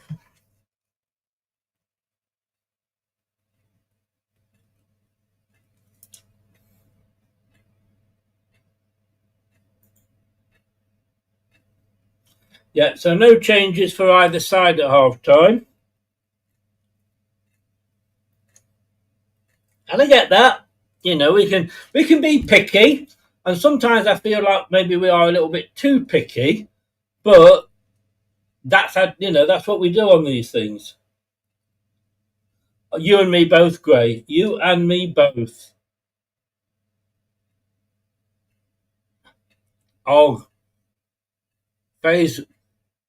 Faes gave the ball away there. They've got it on the edge of the box, Coventry. Now it's a free kick to Leicester. Well done. Mavadidi went down there, got the free kick. I think they're not showing 3 o'clock games. It's just that. Okay. Oh, that was a pull of a shirt. Yes. And then he goes, me? I mean, you know. Oh, Wink's trying to put through Ayu. Oh, now we give it away again. Asante on the ball. Got players over here. Oh, good save! Excellent save!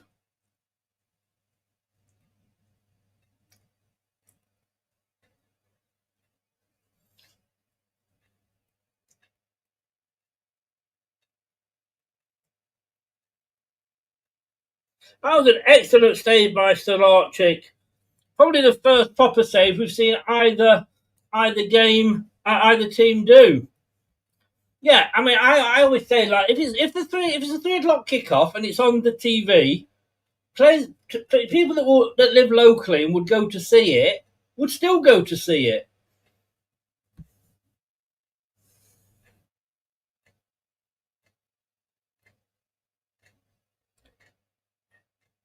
Oh, Samari loses the ball.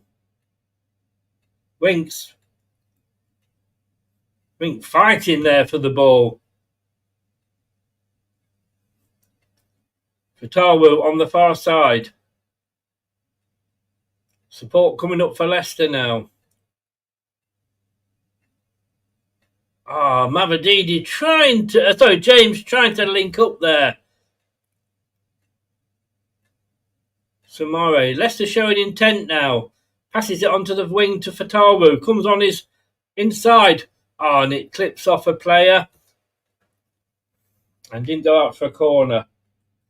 Yeah, so if I lived in Leicester and I could go, and I didn't do this, for example, and I lived in Leicester, 3 o'clock kickoff, I would want to go down and watch the game. I wouldn't just want to watch it on because it's on TV.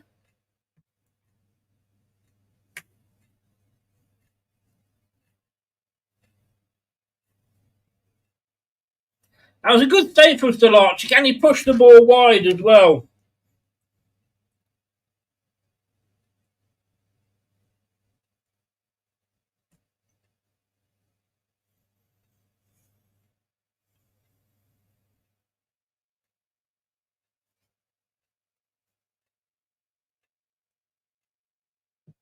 Leicester getting away with that one there.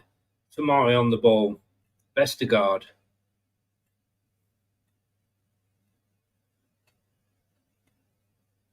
Samari 1-2 with Mavadidi. Oh no, a lovely ball over the top from Sumari in fairness, but Ayu just not the player to hit balls over the top at.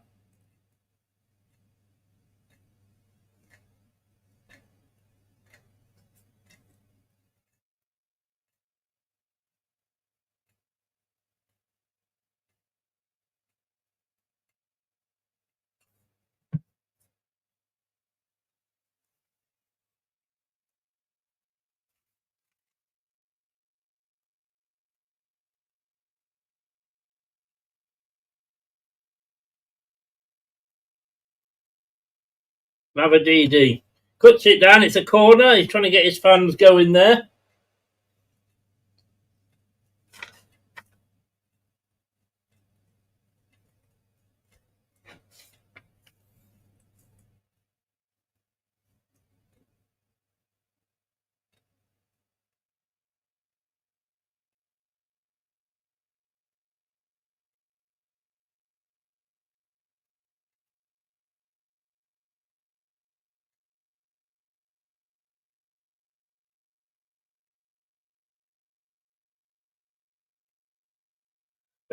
Bit of handbags in the penalty box while this corner's waiting to be taken on the near side for Coventry.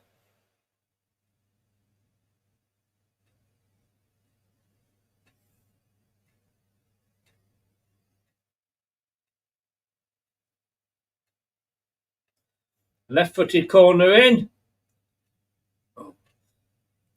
Ayu getting back defending there.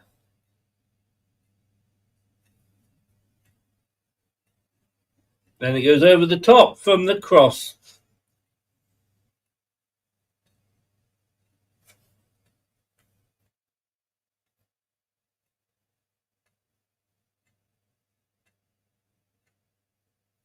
I don't know if he's injured there, the Coventry player, but Leicester come away with Vestergaard. To Winks. Back to Vestergaard. 1-2 with Samari. Now Thomas is involved. Back to Vestergaard. Looking for the opportunity to play it forward. Winks. Faze. Out to Fatu on the far side. Left-footed chipped in. Ayew. Oh. Ricardo couldn't get on the end of that, but he's fighting for it. It's a Leicester throw. I don't think the Coventry player are too happy with that, but it is a Leicester throw. 62 in, watching. Please smash that likes, guys.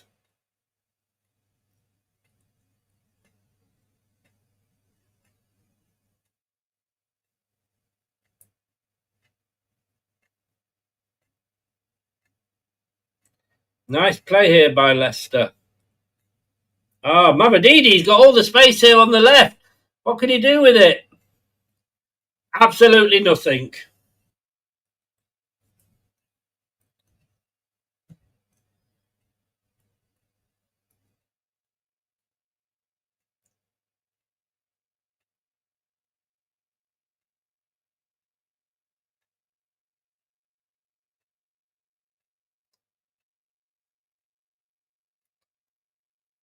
He could have done better with that, Mavadidi. If I'm gonna be honest, and I want to be honest with you. Birmingham 0, Swansea 0, QPR 0, Stoke 0, still at the same time. Oh, that's going to be the first booking.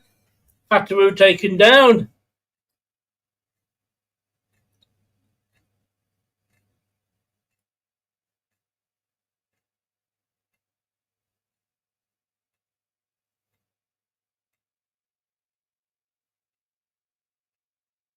Now, what can Fataru do? Now is the defender that's up against him is on a yellow card.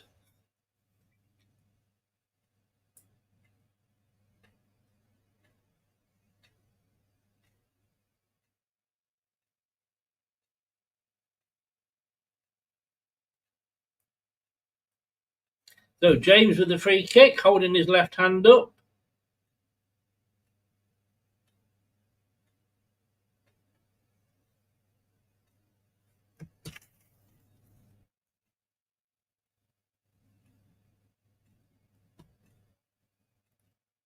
It's a low one. Oh.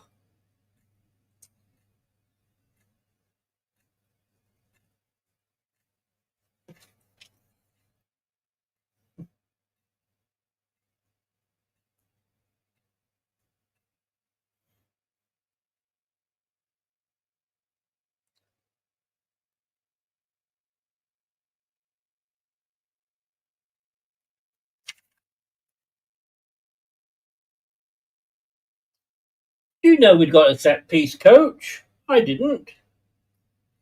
But I tell you what, he's trying a few things in this game. Fair play to him.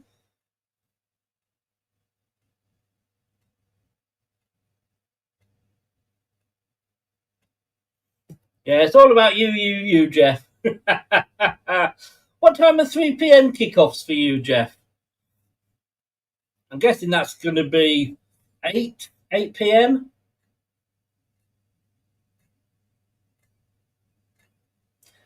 Again, given away there by Coventry, and we very kindly gave it back to them. Oh!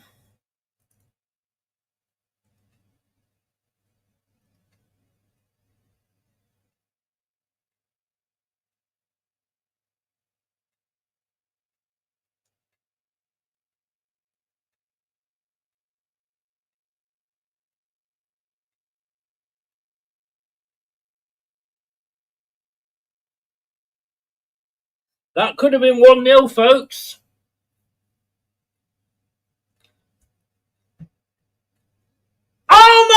fucking God!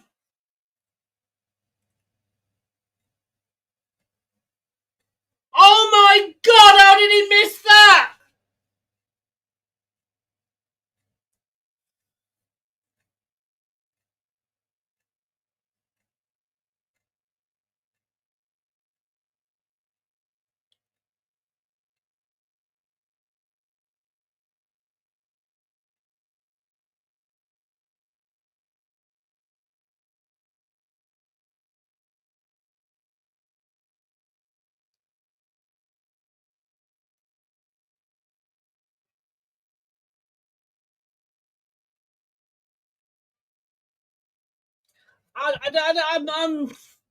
He actually took it first time for once.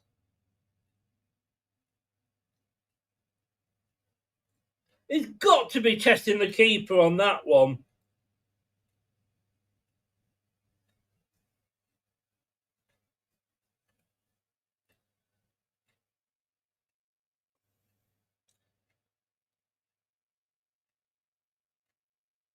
Aye, well done, mate. Kept hold of the ball. And he probably didn't deserve to.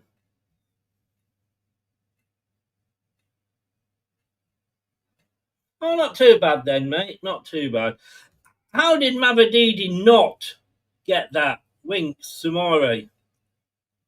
Bad ball, but it's still there for Thomas to retrieve. Thomas Huxley just signed a new 4-year contract. Leicester got to be careful we're not. Oh, nice 1-2 again for Leicester. Oh, he can't get the through ball. Oh my God.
Oh, Mavadidi now has got space.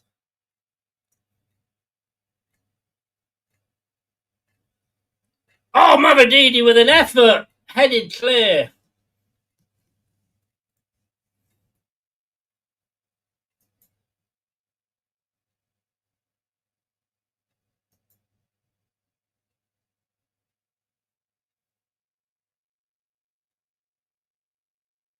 Yeah, didn't connect with that one at all, Mavadidi, when it was through. I can't complain when I'm complaining and he doesn't take get first goes. When he does, he still misses them. At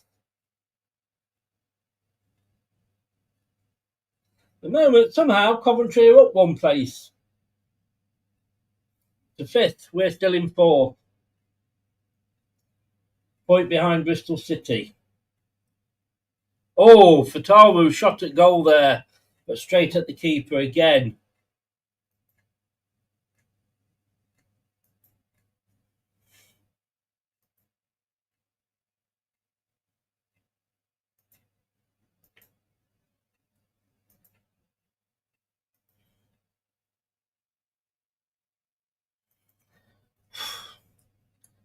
Monger's warming up.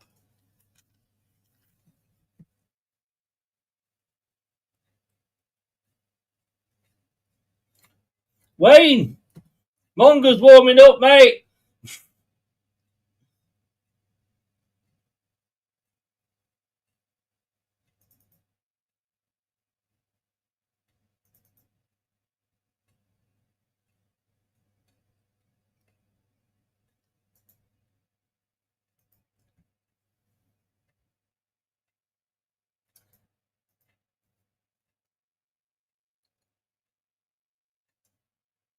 Coming at us now, Coventry. We've got to be careful we don't get hit on the break. No, it's out for a goal kick to Leicester City.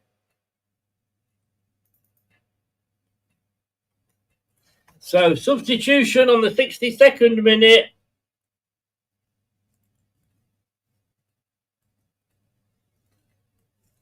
Monga for Mavadidi.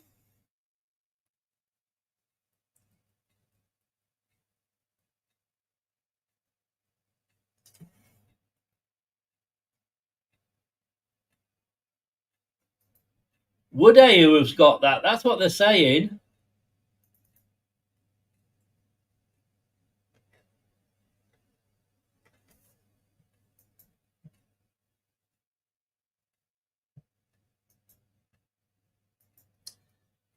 Ayu now.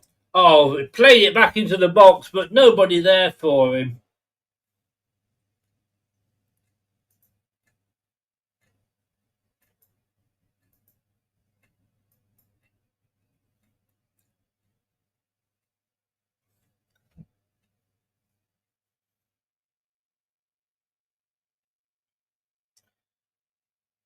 Ayu now.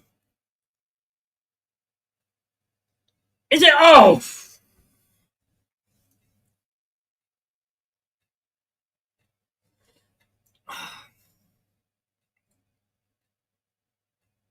Wow.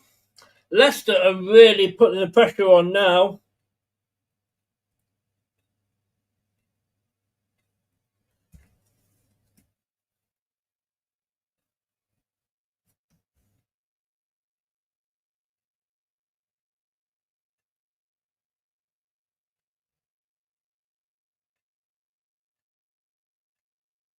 Luke Thomas, left-footed it will be from the far side for Leicester, corner in front of the Kop. Comes in. Kind of fell between everybody then. Don't think anybody really knew what was going on.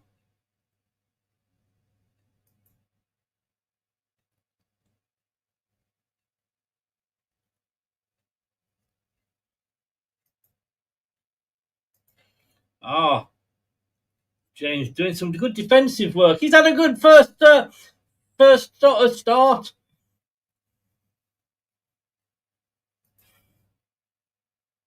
Still got it though on the far side now. Ooh. Grimes has a shot, but he shoots it into the ground and it bounces up into Stelarch's arm, who gets it away quickly. But Monga, a bit too far in front of him there, in fairness to the lad.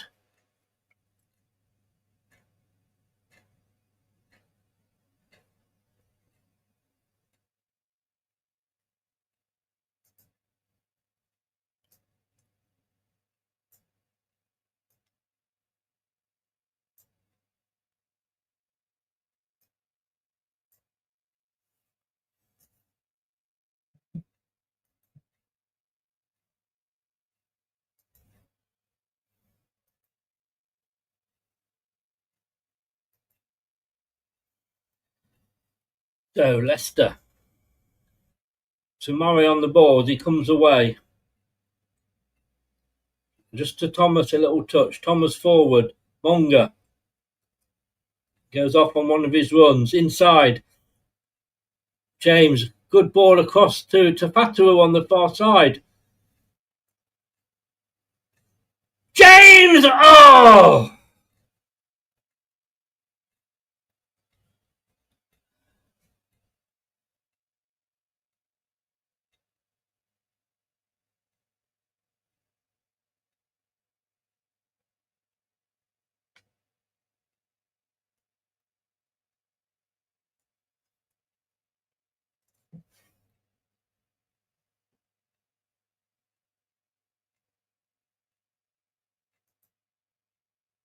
Corner for Coventry somehow on that one.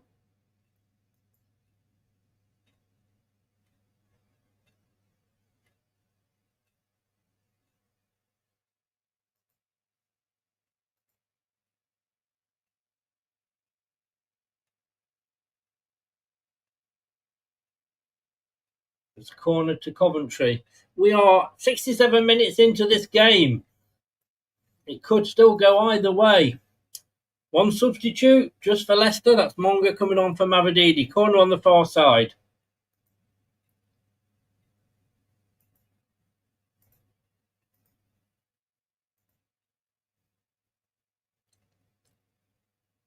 It's cleared, but it's still with Coventry.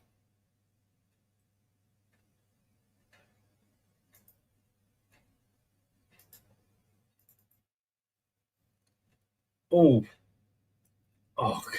good header by Piera there. Mongo now on the other side.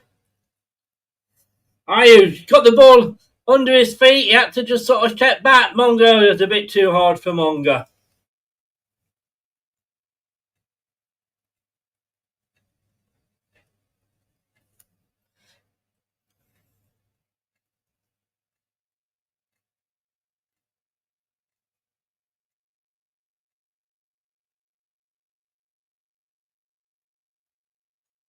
Right, so 68 minutes, it's going to be all change. Carranza, we're going to see coming on.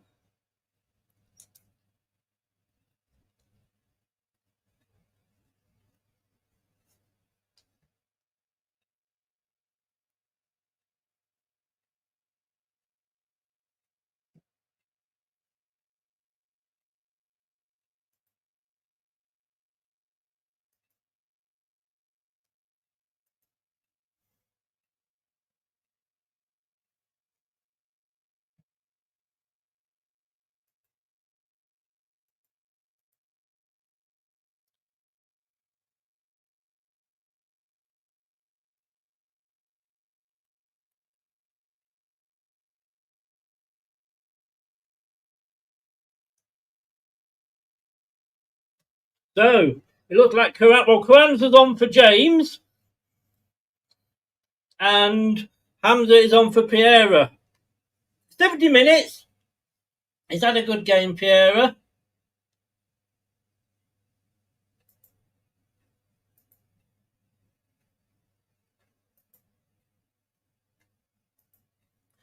Yeah, I think they're going to go for the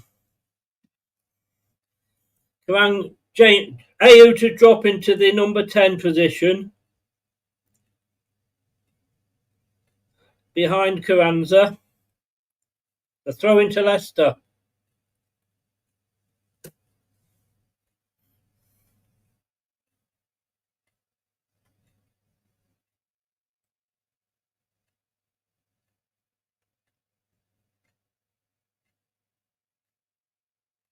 Whew. This is going to go down to the wire here, guys.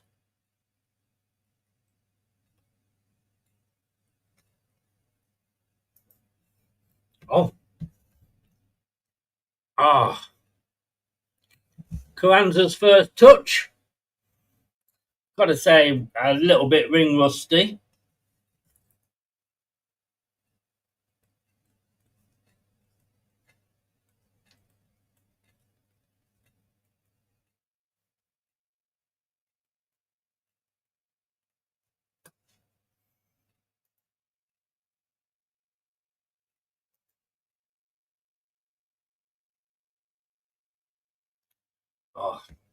Again, we can't. They're defending in numbers.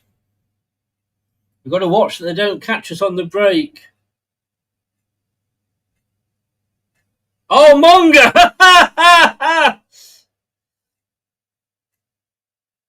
Ayew, again, Ayew messes it up.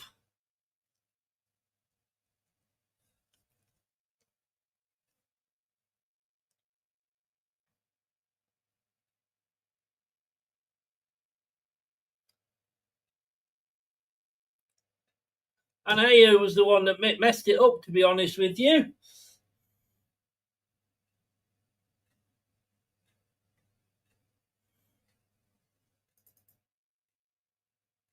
There is.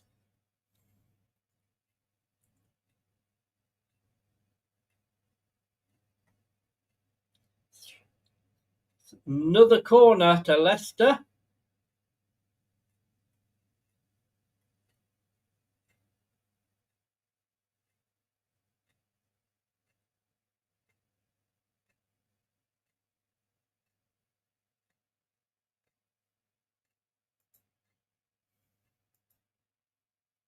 Corner comes in. Another corner.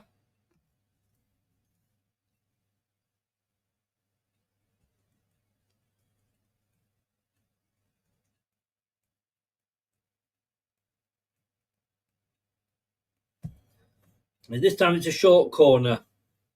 Monga into the box, but it's headed clear. Only as far as Hamza Chowdhury. I think the crowd was shouting for him to shoot then. Give the lad a chance. Oh!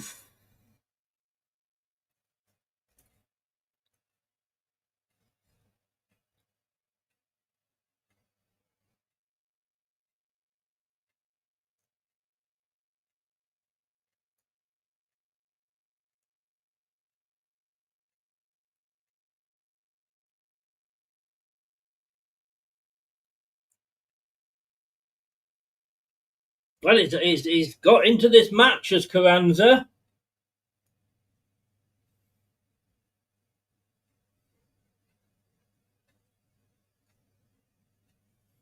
Jim, well, you.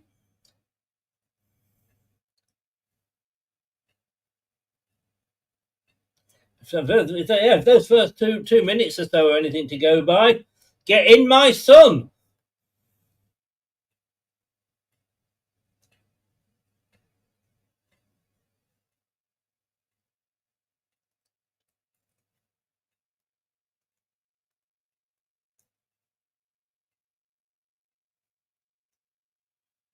Coming forward down the far side. They got space. Ah, Vestergaard, good defending there.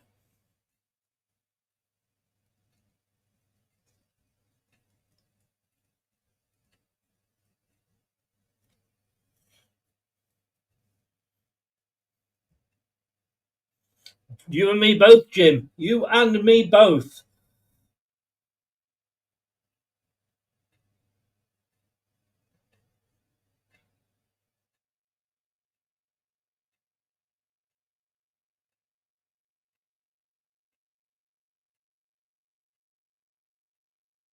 And it's over the bar.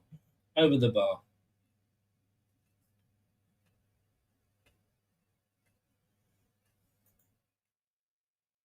No goals at all in the 3:12:30 kickoff. 2 subs for Coventry.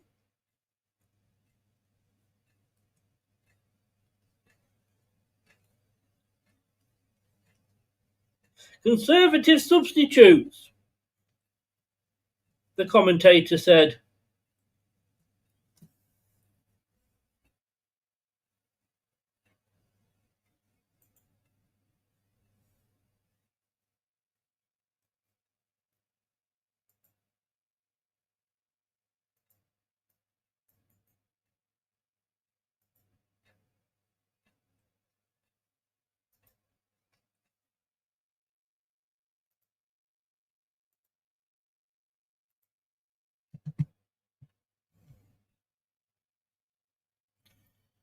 Into the last 15 minutes. What a game.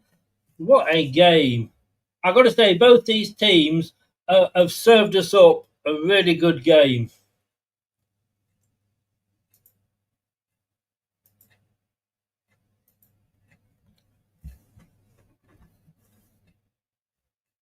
I mean, looking at the match stats here. 60% to 40. 0.9. We've had 16 shots to their 9. 9 on target to their 3.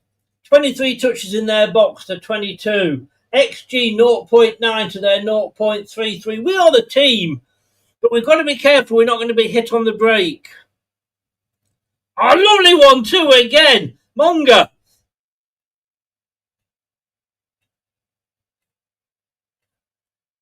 I think that was Sumare trying to get it through to Monga. He's got it and Sumare is there to help him out. Oof. No, there he goes, a free kick. Free kick to Winks. Winks went down. The referee kind of allowed play on.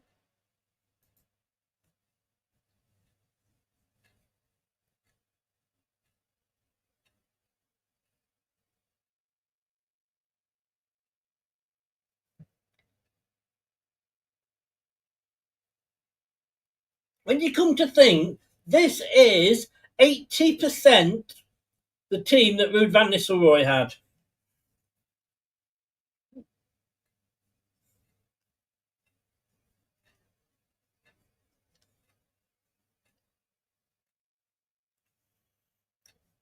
Mavadidi looking pensive on the bench.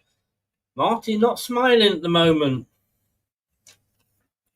Winks to Monga. Winks into the box. Bartaru keeps it. Oh, it's in, but so many orange shirts in there.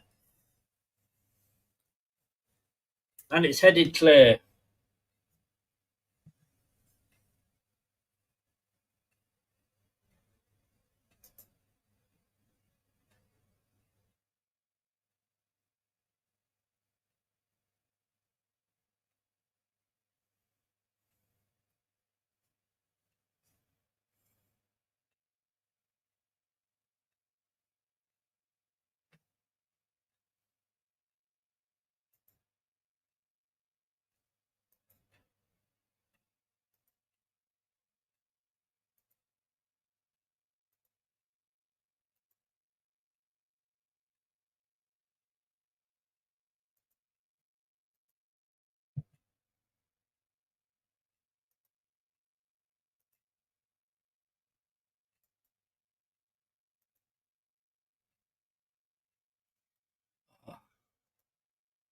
Now I'm getting into bum cheek time. Squeaky bottom time.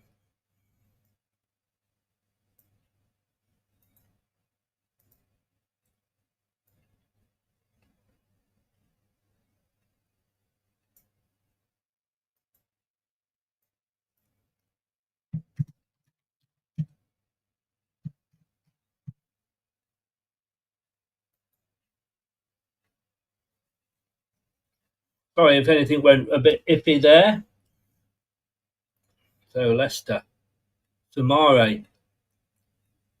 I've got to say, look, not his worst game.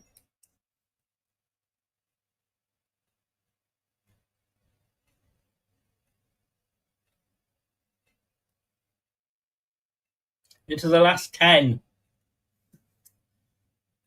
How's everybody's bums?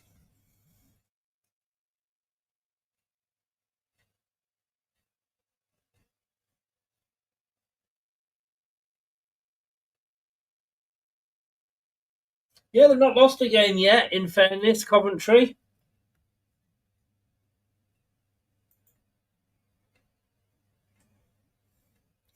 So we've made 3 subs. They've made 4, Coventry.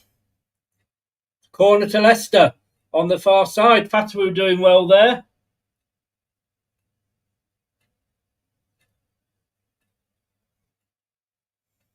Yeah, that you've hit the nail on the head there, Prashant. We are not clinical enough.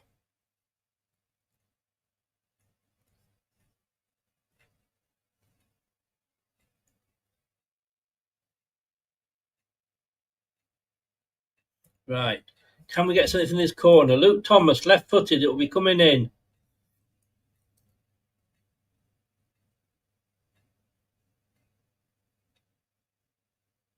Oh, God, it was straight down the goalkeeper's throat, to be honest with you.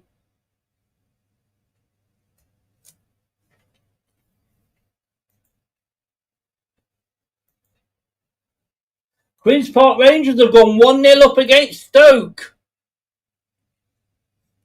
81 minutes gone in that game. Queen's Park Rangers 1, Stoke City 0. So Stoke City, after their very good start, in fairness, sat in second, but they are losing to QPR, who are up to 7th.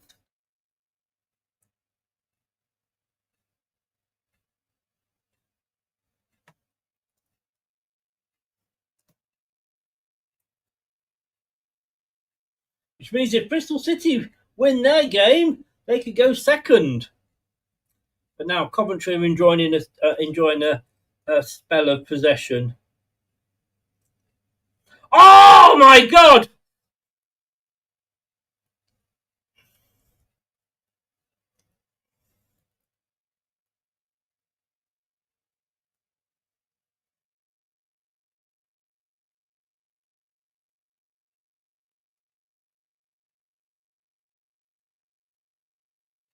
think he was offside anyway.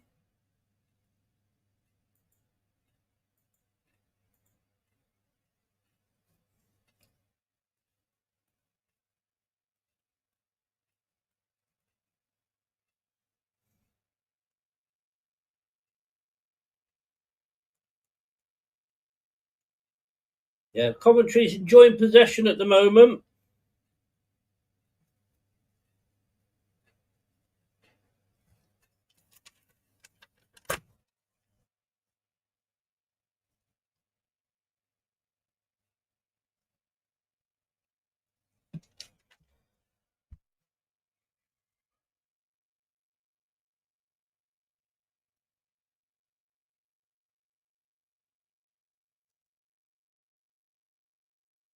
Now, Coventry coming again.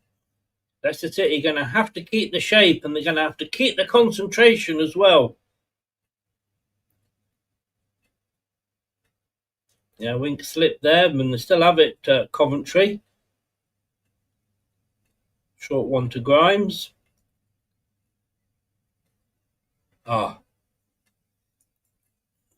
It shot came off Thomas there, and it went. Oh no, sorry, off Vestergaard, and it came out for a. And it's gone out for a corner to Coventry. Am I the only one that's clenching his buttock cheeks here?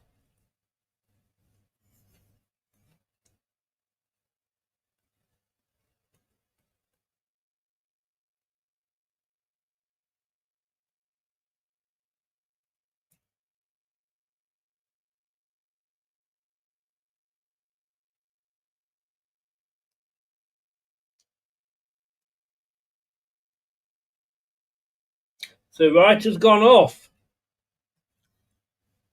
taking his time.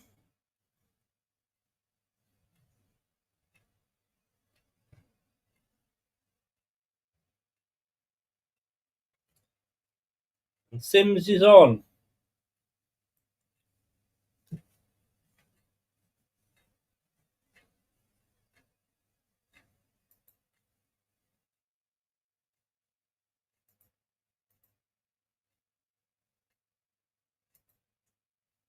So it's a corner.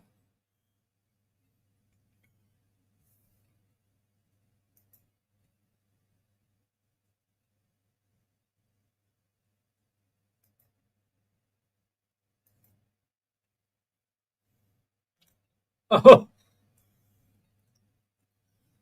back defending. He didn't really have to because. We still haven't got it. A bit of an up and under there by Salarchik. Somebody just boot the fucking thing clear. Chowdhury did in the end.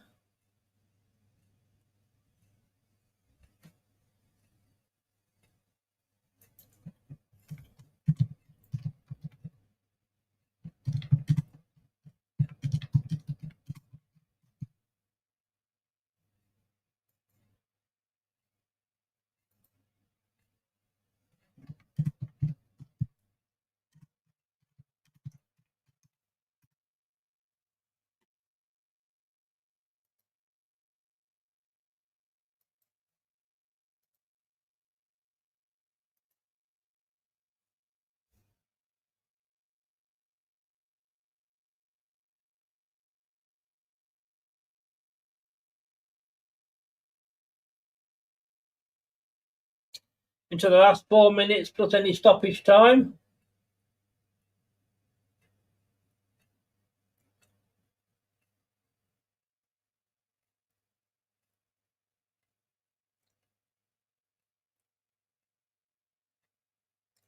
Oh, Vestergaard at a poor pass!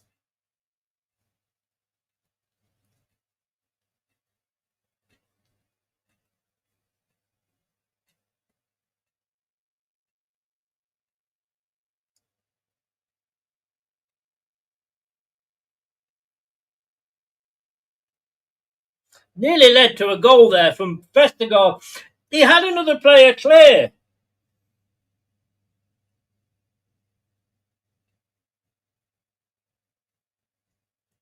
Ayew's coming off. And Daka is on.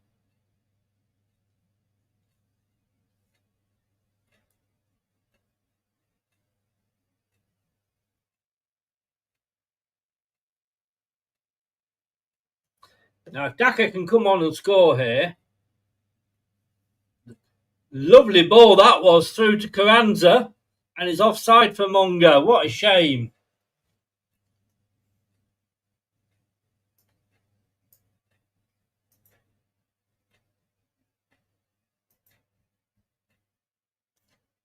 Yeah, Friday we are on TV again. Who knew?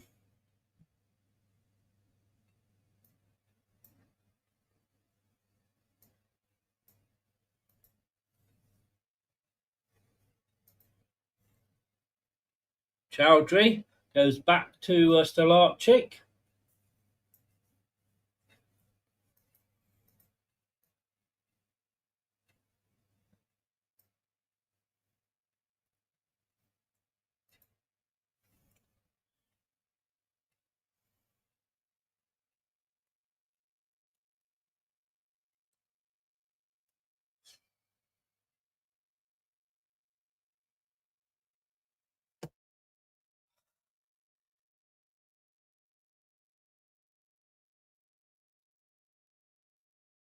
Interesting to see how much time is going to be added on.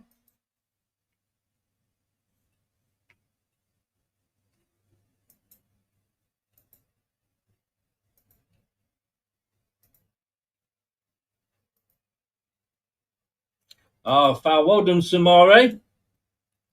Went down, got the free kick there.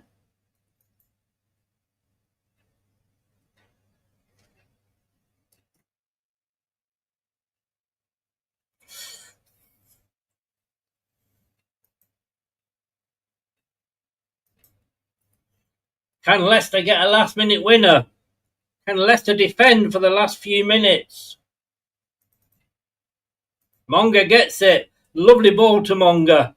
They're giving him the ball as often as they can. Sumare winks. 4 minutes. Wow.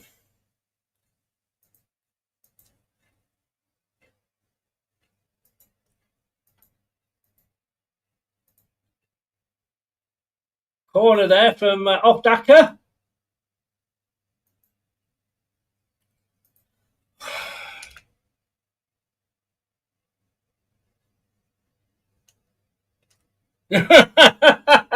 Jeff, just seen that. Sorry, mate. 60 in. How many? Come on, smash the likes, everybody, please. So it's a corner. This will be Thomas. Referee's just having a word with a couple of the Cov players and also Carranza as well.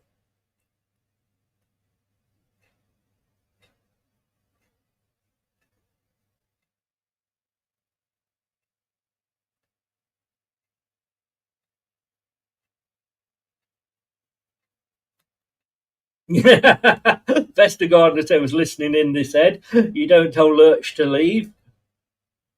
It's still, what's wrong now? Yellow card for Coventry.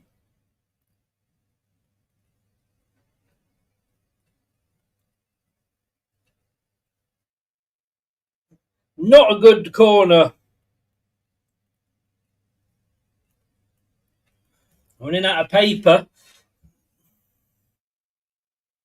So Jake Bidwell, first yellow card of the season. Thomas with the long throw.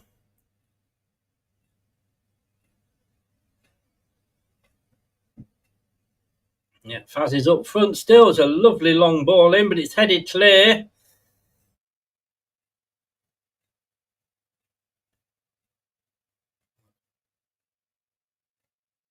Samare blocks it, but it's still with Coventry. Leicester got to get back now.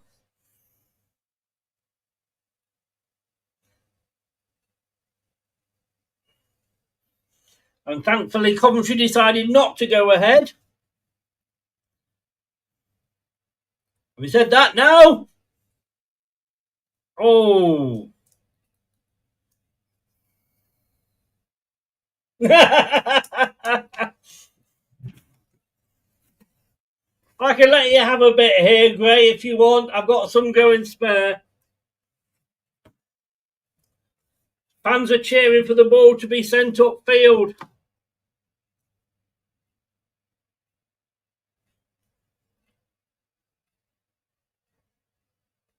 Winks is down.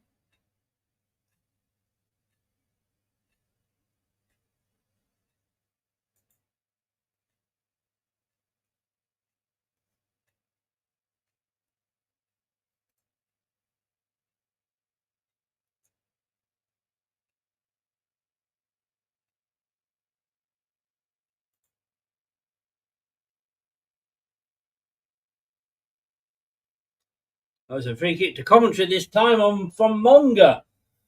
QPR still leading Stoke. This would be such a good win with QPR losing.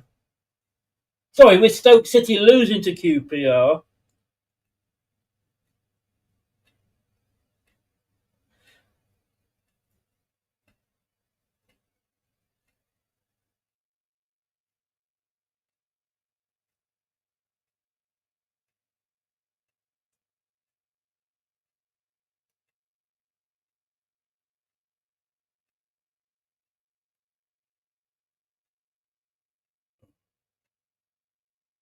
Full time, and it is 0-0.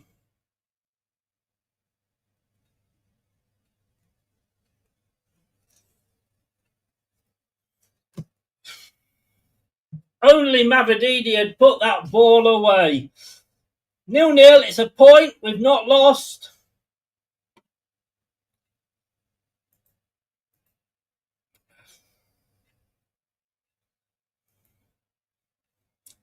Hardest game we've had so far, folks. Let's just think of that.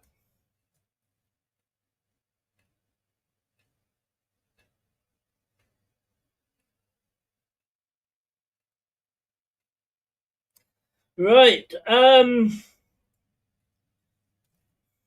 It's time for me to nip off and water the plants. We'll be back in a few minutes and we'll have, of course, the full post-match reaction. Don't you dare go away. We'll be back. And I think we're going to have a good chat on this one, I think.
This is the Leicester Till I Die Watch-Along show. Join in the chat and don't forget to subscribe.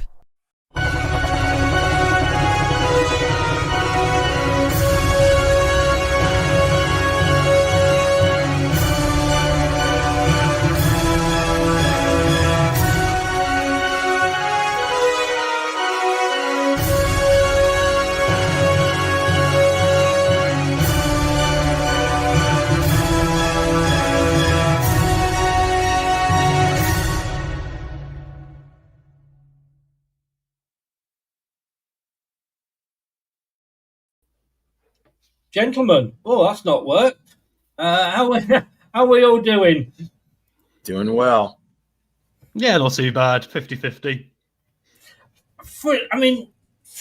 I'm glad when the final whistle went, I could finally release my buttocks.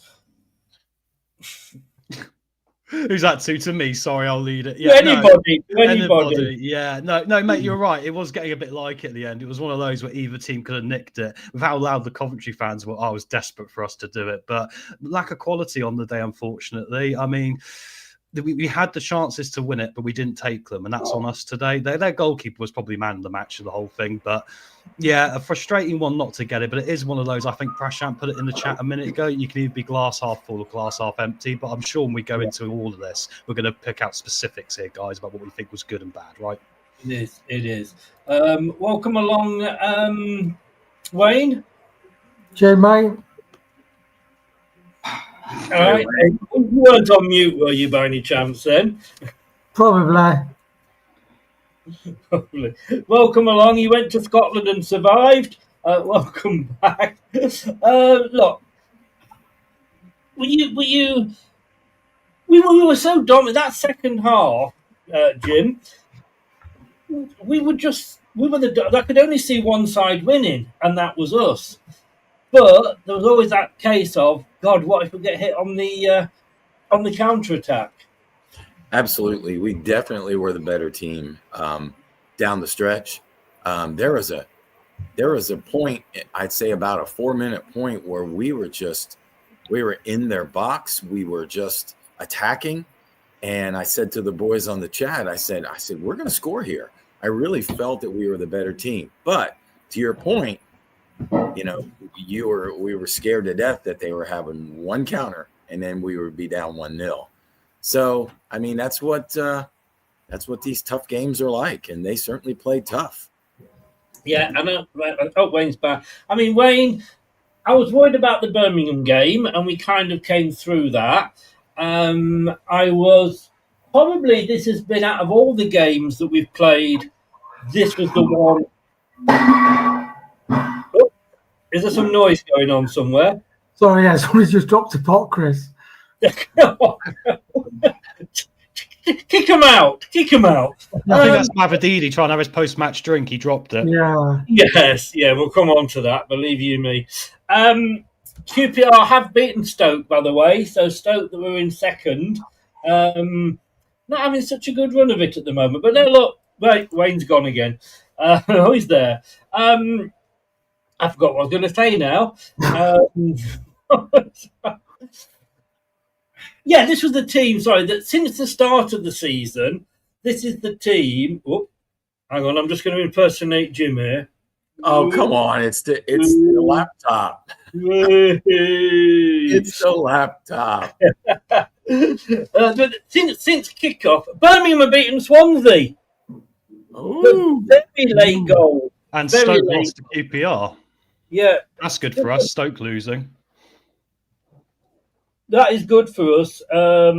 It's good. But no, I'll finally get this question out, Wayne. Since the start of the season, and looking how the results have gone, this is the one that probably worried me. The way they scored 12 goals in 2 games. Sorry, yeah, would you mind repeating that again, Chris? Sorry. This is the team that I was worried about most since we've kicked the season off, because they've started well, Coventry. Yeah, they've scored a lot of goals, but they've drawn a lot, and they just had that one match where they beat a team 7-1.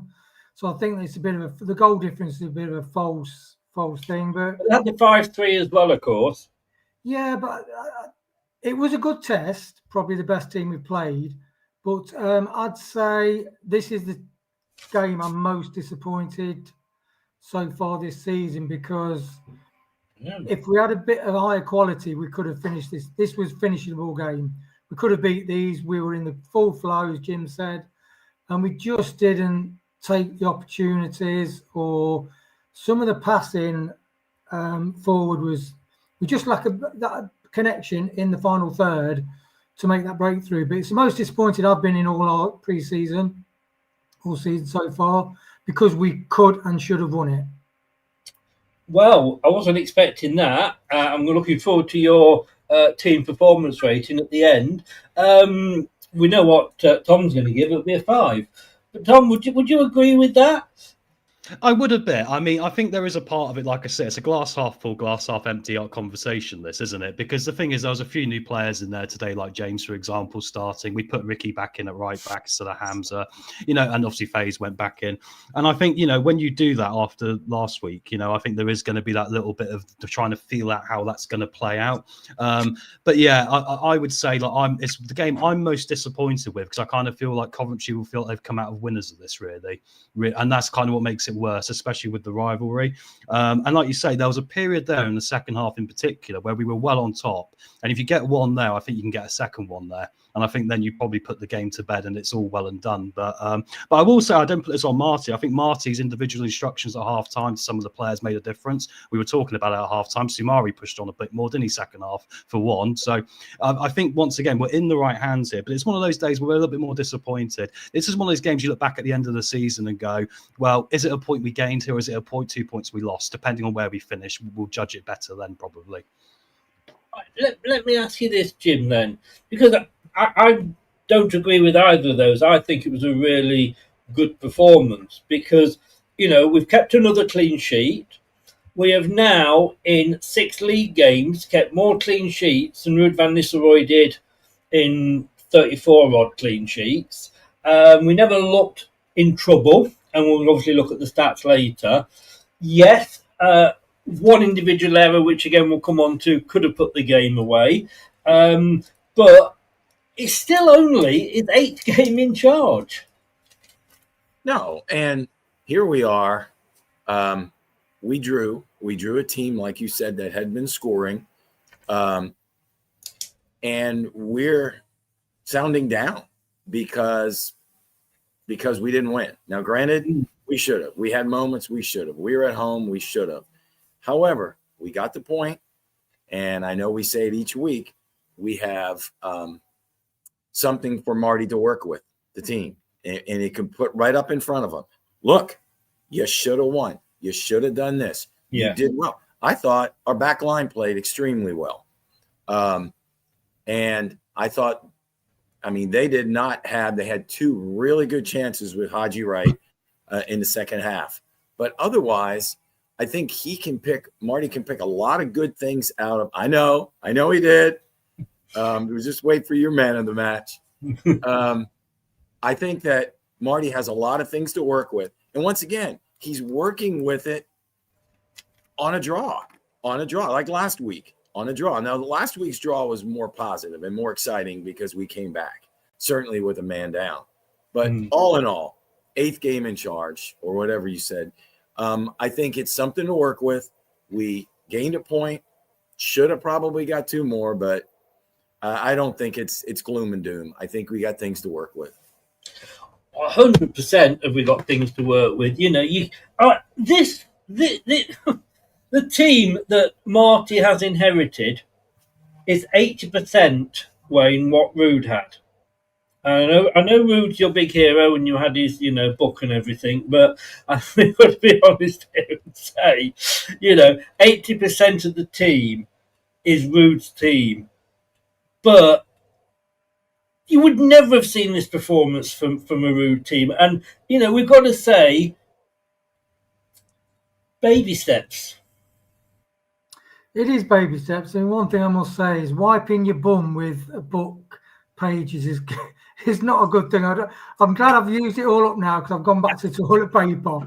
I bet your finger went through it as well. Do you know when you're His paper might have been like our defence, full of holes. Do you know when you're at school and you have the cheap paper and you had to like scrunch it together? Oh, God, I remember, yeah. Back in those days. Yeah, but it is the same side, really. And yeah, okay, that was Premier League opposition and this is Championship opposition. But I think with me, this game exposed really the levels that some players' ceilings are at. And I think certain players they just can't get above the ceiling they are. And that's going to be interesting how Marty plays with that. But we've got loads of positives and it is a clean sheet again, which who'd have thought we'd be having all these clean sheets? I certainly didn't. So, yeah, he's doing brilliant there, as Jim said. And his interview on the BBC was absolutely fantastic, to be honest. That's why you were late, was it?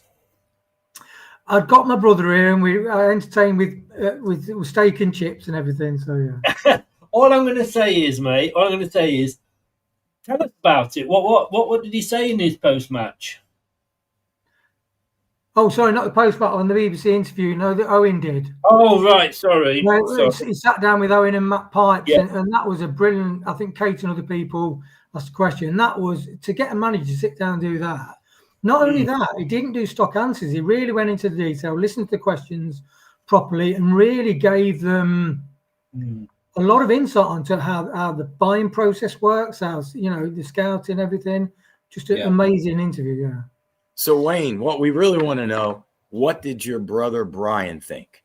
What was his post-game thoughts? That's what we want to know. You know, Jim, already. Well, I don't, so share with the group. Share with the group. We'll wait till the Man of the Match awards. I'm going to add Brian onto this then, right? Put Brian on. He can give his own thoughts. Have you got a separate camera? We'll get him on. But yeah, I've added Brian onto the list to get his thoughts. Right, let's go through the game here. We said at half-time, Coventry, in fairness, had the better start, I think it is fair to say, for me. I've written down here 8 minutes, Coventry on top form. We got a corner within 50 seconds. I mean, we really started ourselves out the bat, set off without the brakes on. But the thing I noticed, not just from Leicester, Tom, but from both teams, how we were giving the ball away. Yeah, there's a bit of sloppiness in there, wasn't there? And it's funny, Chris, when I'm looking at my match numbers for the players today, there's 2 or 3 of them that have got a vastly different number to the average of the rest of them, which is interesting, right? So I think it was 1 or 2 in particular that probably contributed to that as well. But yeah, I mean, we're always going to have to ride out a difficult start. And it's a funny game for me when you think about that, because I think there's a lot to be said for riding out that start that was always going to come from Coventry, especially the way they play football now. But there's also something bad to be said about having 10 shots on target and not scoring one of them, isn't there? In modern football, if you're getting 10 shots on target, as a manager, I'd say you've got to score. You can't be, having that many shots and not scoring. So I will say, I think the way we handled that was encouraging. And also bearing in mind, we changed the back 4 today as well and put Faze in there. I think that was very encouraging to see, because I think it really solidifies for me with this defence right now. Because we had a lot of hopes on Ben Nelson this year, didn't we? And he's not really, in the first couple of games, looked like he's quite there yet. But I thought Vestergaard, Faze and Okoli have all been pretty decent so far. So that's a good place to be from that point, Chris. Yeah. Derek says their Prem is different, so an unfair comparison. It isn't unfair at all. Because you're telling me then that you think that if Ruud van Nistelrooy has still been in charge of this team, even with the purchases we've made, that we would be sat in 4th with 3 clean sheets? No. Probably not. No way would we have done. Not a chance. Absolutely no way. So, yeah, you can compare it, because that's what we've got to compare it against. So, you're telling me where you think Ruud van Nistelrooy would have this team now, it certainly wouldn't be in 4th position. But at one point, Jim, we're breaking forward, and they had 7 players in defence, and we're going to have to learn to get round that, aren't we? Yeah, absolutely. And I was telling the fellas during the match, I thought, holy cow, I know Tom picked 4-1 Leicester. I picked 3-2 Leicester. I thought, how in the hell are we going to get these goals when they dropped that many back? We weren't working enough creativity in the box on the offensive end to score those goals. So when they dropped that many back, I thought, where are those goals going to come from? Now, it changed a little bit in the second half, but to your point, it made it very difficult for us to get into scoring position. They're still doing this, Wayne, playing out from the back, and a couple of times in that first half, we nearly get caught out. When will managers learn to just? I mean, I've got to say, you know, my new best friend Val Faze. I mean, a couple of times he got that ball, he just put his foot through it and stuck it upfield and put it out of play. And I'm sorry, that's what you do. Vestergaard, although this was in the second half, he played a ball. He had whoever it was on the right of him. I think it was Faze, and he didn't. He played a ball forward to a player who was marked. What the fuck are we doing? When are we going to say playing out from the back doesn't fucking work? Because both those times we were lucky not to concede. Booted upfield, you know, and all this fancy stuff about, well, it's a goal kick, so a defender's going to take the goal kick, and what does he do? He passes it to the goalkeeper. Why don't the goalkeeper just boot it upfield? Because yes, all right, you might not control the ball, but if we lose it, it's in the other fucking half. And breathe. You know what? This topic annoys me slightly. Really? I try to keep it in and hide it. Oh, you see, Chris, you're actually finally having to admit that suicide football does exist. Nice, Wayne. Nice. Yeah, but you know, in fairness, Wayne, you did go first with suicide cricket. I did do suicide chess, actually, which is crazy. How is it? Suicide chess, yeah. Which does exist. As a game, that does exist. You try and get your pieces taken quicker than the other person. Yeah, so definitely, and I do think that is the one thing with Vestergaard, as in he can't physically escape and get into space to give him that little bit of time to make the right pass. And sometimes he did look pressured and he didn't make the right pass and he did put us into trouble. But Coventry, that one thing I was impressed with, organisationally wise, when they broke fast. When we were on the break, they raced back to get in a bank of 4 and 5, which then, because certain players slowed the game down, they just regrouped and we couldn't get through them. So we didn't quite play quick ball enough. But yeah, defensively wise, I think we played superbly well. There will be some odd mistakes, but I think offensively is where we were drawn short today. Really, attacking midfield and up front, yeah. Really interesting, because I'm going to be talking about those areas in a bit. But you know, defensively, Tom, we've conceded 5 goals this season. That's less than a goal a game. Bristol City, Stoke and Middlesbrough, who sit above us, third, second, first, have conceded 4. Portsmouth have conceded 3. But apart now, that defence today was virtually the defence again that we had last season. But they didn't look like conceding, unless it would have been a mistake, I think, if that would have cost us a goal. But Marty has come in and he's got that defence. He's given Faze the chance, and we said at the start, couldn't understand a Coley being dropped, but he has had a mistake or two in him in recent games. But I'm just so impressed with what he's managing to do with these players. Yeah, I think so, isn't it? I think I want to kind of refine the point you were making about the playing out from the back a bit, Chris, as well. I think the part of the process now is choosing when to play out from the back and having the intelligence to know when not to play out from the back.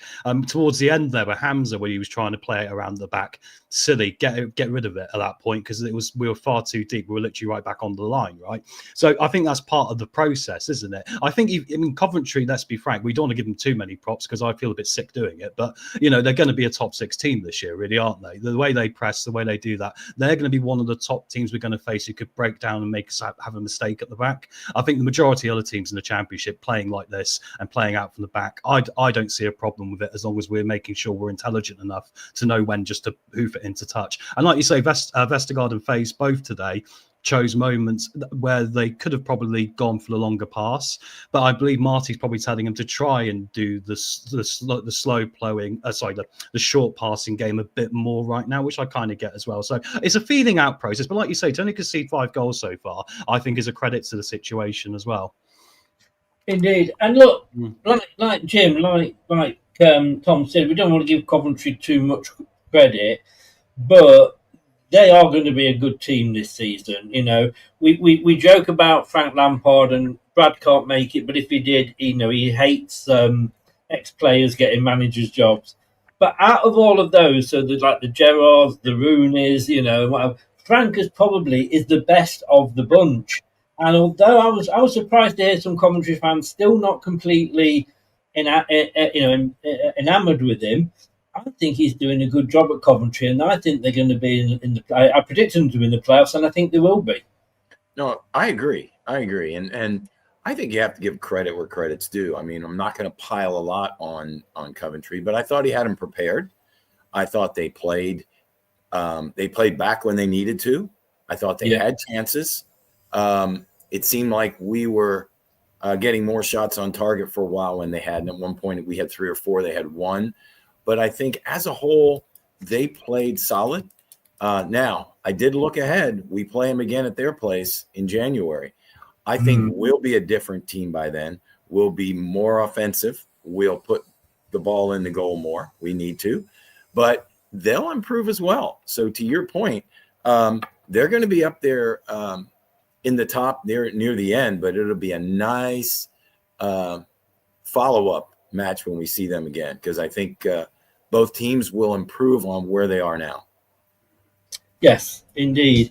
Obviously, the thing that's hanging over us, of course, we may improve, but we may still get this points deduction, which I will argue with the 2 gentlemen on my left as you look at it, all right, to me, that you show me the news that says that we're not going to get a points deduction. Their silence speaks volumes, Chris. I think that's all I'm going to say on that. I just want to make a quick point about something else, rather.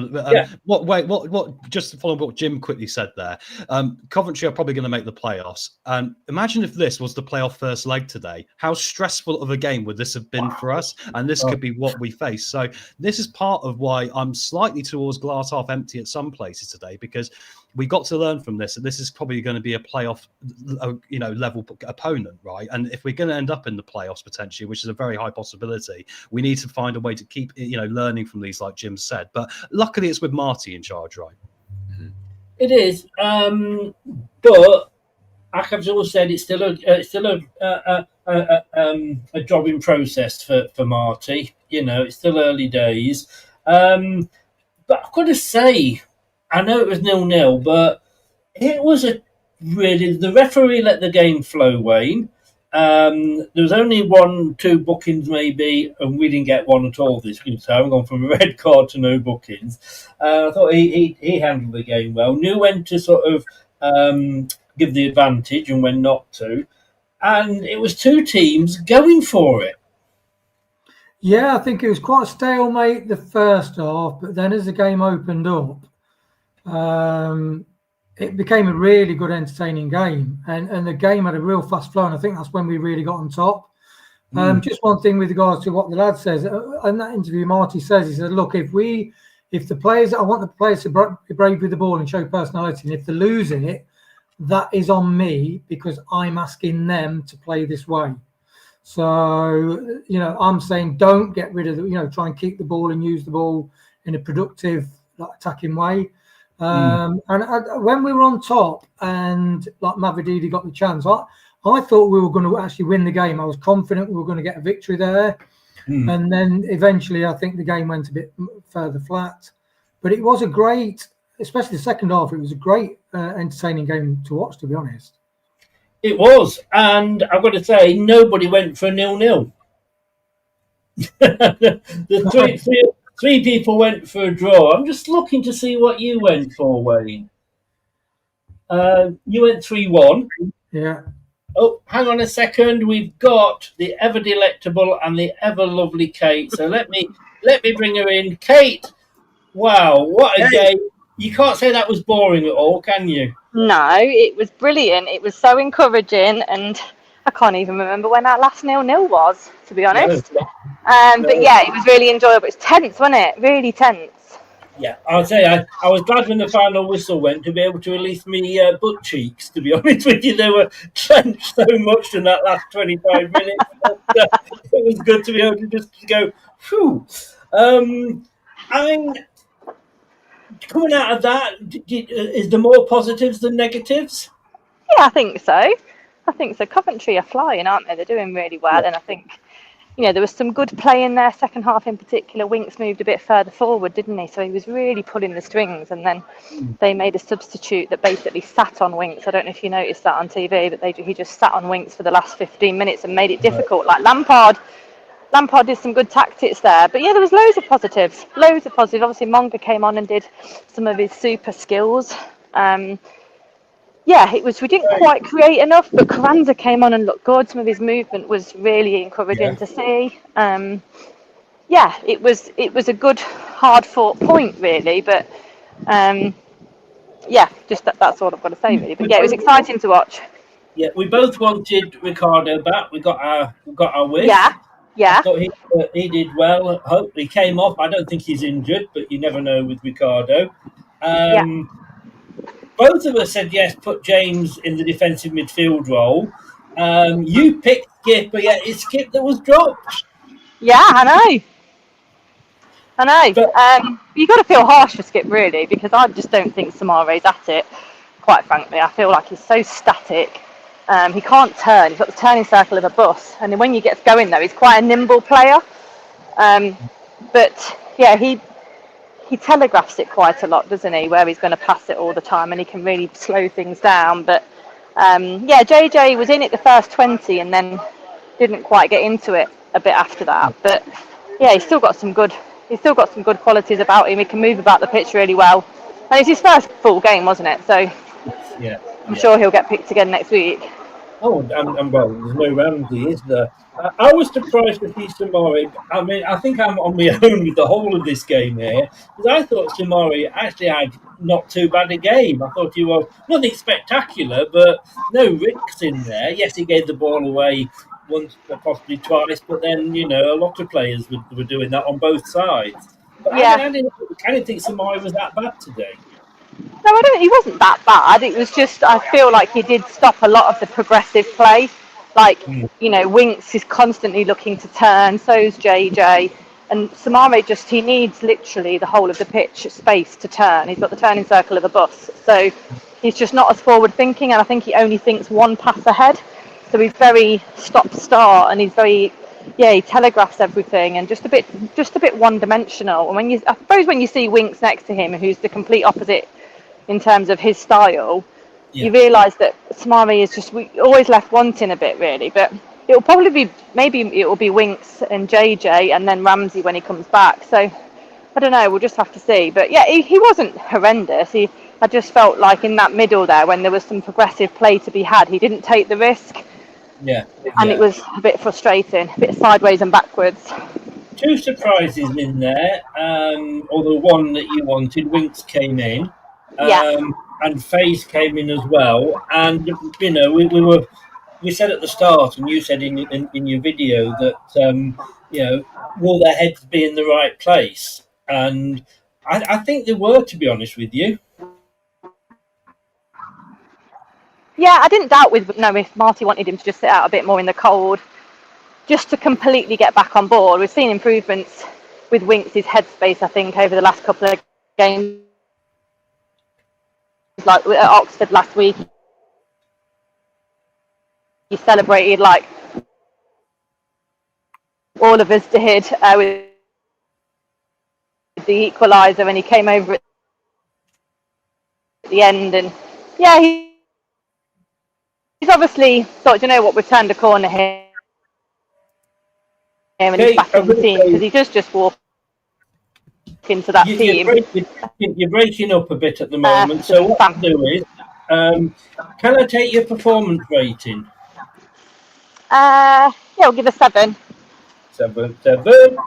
And your man of the match? Harry Winks. Winks, whoa. Wouldn't argue a lot with that, I have to say. Kate, thank you very much indeed. Enjoy the weekend. And you guys. We haven't got the dragging rights, but we haven't got the losers wooden spoon either. True. Have a good one. Thanks All right, so much. see you soon, guys. Bye. Bye-bye. Bye. Oh, she was just breaking up a little bit there at the end. Steven and Winks. Interesting. Right. Going back, who was, I can't remember who I was talking to then, so we'll start again with Tom at the end of that first half. We went into the break on top. Munching Winks, though, and we did mention this, I thought he was very, very lucky not to get a yellow card. He had 2 tackles towards the end of that first half. The second one, 40 minutes, he played advantage. And quite often when they play advantage, they will then go back and, give a yellow card. But, yeah, he was being a bit of an Aaron Ramsey at parts, I felt. Yeah, I mean, I think maybe that's part of what Marcy's trying to get out of him a little bit as well, though, isn't it? He's trying to obviously look at people like Winks last season. Perhaps you could argue their head might not have been in it at certain points and they looked a little bit lackluster. I think he's trying to bring something out of them. And obviously Ramsey last week was incredibly overzealous, wasn't he? And got the red. So I think there's something in it. I think it's interesting in Kate's views on Winks in this game in particular, because he's one of those I scored quite low, actually, in the opposite way. So that's an interesting how being at the game and seeing what he was like live, versus what we see on camera can have a different perspective of it, right? So yeah, that's interesting. But like you say, mate, I think that's interesting. The end of the first half, Mavididi had a shot as well towards the end of the first half, which once again I think he made a wrong choice on, and he could have made a better decision to come inside onto his right foot rather than hit it with his left into the side netting. So yeah, once again, I think that was a portion of the game where we could have really taken the wind out of their sails a bit heading into half time, and that's where my little bit of disappointment comes from today, just not capitalising on these 1 or 2 moments in particular at these moments in time, right? Interesting, Jim, that. And I said this at half-time to Tom, was that there's a couple of balls that went over the top towards Ayew, who was our striker in the first half. But he doesn't play to that game. That's not Ayew's game because, with Vardy it was because he would hang on the shoulder of the defender, turn, and boom, he was away.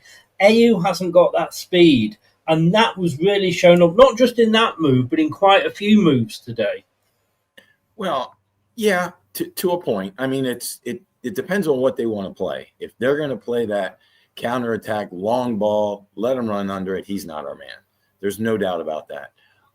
He's proven, though, that he could play up top. He's smart with the ball, with his back to the goal. He's even smart distributing. He can put the ball in turn and put the ball in the back of the net. However, on those long balls, no, he's not got that speed. So it really depends on what Marty wants to play and what the other team's giving us. Tom was clamoring for Daka early because we needed the long ball. It would be interesting to see what Carranza does. What did Kate call him yesterday? Julian Carranza? It would be interesting what he can do. I know he's not a speedster, but does he have the quickness that when that ball is played, boom, he can run under it? But no, back to your point, Ayew is phenomenal across the board, but not on chasing down the long balls. Sorry, I was just taking in the love that was going out then to Ayew. Thank you for asking me that question. I've got to say, Wayne, if it was, and I don't know whether you had the same commentary as me, I'm pretty much guessing you did, but if it just went on first half performances, we'd be in 20th. We are a second half team. Yeah, I do think it was a bit of a game of chess first half. So they quickly got back in two banks of 5 and 4 with one up front, and they wanted to sort of sting out the game, and I think they did, to be honest. And I think unless you move the ball quick on the break, or you've got like Fatu who will have a go to get past the defender and get a shot off, whereas Mavididi struggles to get past his man. And sometimes the ball is slowed down. I just think we're probably going to not score in the first half, but the dynamics did change in the second half, and I think we're a much better team. But yeah, it's a shame at home that we started so slowly. Really, I would say, because when you heard even on the TV, I mean, what it must have been like in the King Power. But I mean, you could hear the atmosphere through the television in the second half. The crowd were well up for it. Yeah, that's what it just takes like Fatu to break and have a shot, or Monga to beat somebody, or Ayew to pull the ball down, do a shimmy. See what I'm doing? Bringing Jim into that, Ayew. But yeah, so it's or if he didn't do that, even shouting about FaZe to have a shot, and he did. Bring my shot in as well. Wout FaZe, I said that Tom was on about getting Wout FaZe in the midfield, and Bryce said, "A good call. That's a very good call." Of course. Look, 4 goals have come from defenders this season. And again, I think it's good that you're not relying on a Jamie Vardy type figure, which I think we have done in the past. But before I come to you, Tom, with these comments, the last bit I just want to stick with Wayne for this. I didn't know we'd got a set-piece coach. But apparently we've got somebody called Andrew Hughes. He sneaked in without being noticed. And he actually has got us trying different things. A corner that goes along the grass, a free kick that goes along the grass, which defenders aren't expecting. And I'm thinking, like, this is just getting better and better and better. I think the cleverness and the ingenious thinking and lateral thinking on the corners is definitely better. The one criticism I have is, can Thomas please lift the corner ball over the first defender? Please. We struggled to do that in this. It was very frustrating. But the ingeniousness, brilliant. But when we take the straight corner, especially Carranza will not be happy if Thomas is not getting the ball past the first defender. I don't know why we've taken Ayew off corners, because he's the best corner taker that we've got, to be honest with you. But look, it's nice. It's nice to be seeing that we're doing different things rather than just trying the same thing over and over again. Tom, I'm going to ask you to respond to these because Michael, and this is no disrespect, I'm not saying he's wrong. It's just all about opinions with football. But you say that your glass is either half empty or half full. I think with Michael, his glass has always been totally empty. 17 points clear under Enzo, and he was finding the games boring. It was 17 points clear, but he's come here. It was a very boring game. Now, I don't know whether he got it on slow speed or was watching an Italian game by error. There's no way you can describe, in my opinion, that game was boring. And he said it was 2 points dropped. Last week they didn't try. Wow. This game was always going to be tougher. So we didn't try. 10 down to 10 men, 2-1 down, coming back to 2-2, not conceding again, but we weren't trying. And this was a boring game, Tom. Yeah, I think it's a little bit harsh. Obviously, in the chat, you only get X amount of characters you can use as well, right? So sometimes your responses are going to be a little bit more limited. I think it's a little bit harsh. I tell you what, I think if they weren't trying right now, if you look at that stat from the first half into the second half, I think we'd be like Luton Town, would be 20th. like they were last year, because in the second half we have gained so many more points from Marty making the decisions and players putting effort in. We ultimately were down to 10 men against Oxford. Oxford were at home. They're very well drilled at what they do. And the Championship brings the challenge for us that we didn't particularly have in the Premier League, in that we're going to have to face a lot more grit and determination and organisation of a physical nature. So I think for that, I think we've actually adjusted back from the Premier League to the Championship better than Ipswich and Southampton have so far as well, to be fair. So I think that is a little bit harsh, mate, to be honest. But I get the frustration. I'm frustrated today we didn't get the 3 points, because I'm very much in the camp of, if you have 10 shots on target, you should be winning a game of football, especially when the opponent doesn't have as many. But yeah, you say 0-0s are usually boring. We had 10 shots on target and 18 shots on goal, which doesn't suggest a 0-0 result would correlate with that particularly well, right? So no, I would say, Chris, yeah, I think it's a little bit harsh, that one. But I appreciate we all want to do well and be successful this year, right? And just quickly on Andrew Hughes, he joined under Steve Cooper, just so you know. So he's been there for a year. Yeah, but obviously Steve Cooper was a little bit more, I'd imagine, pragmatic would be the nice way of putting it, or defensive when it came to his set pieces. We were useless of set pieces under him. I'm sorry if you think I'm moving. I'm just trying to keep up with Jim here. Yeah, so, I knew you were doing it for that reason. I was like, why is he acting like an anaconda that's taken some acid?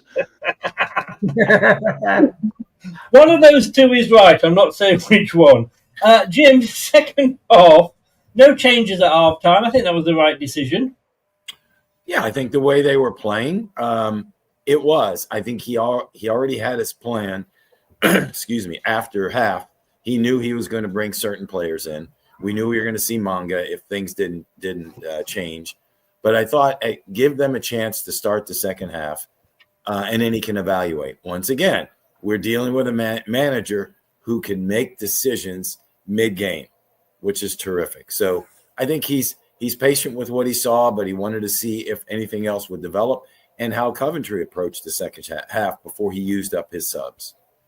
Yeah, totally. And you know, he has made subs at half time. I know one of those, you know, we were what's the word I'm looking for? We were down to 10 men, so he had to. But even in previous games, he has made those changes, and he knows when to make the right changes and what changes to make, doesn't he, Jim?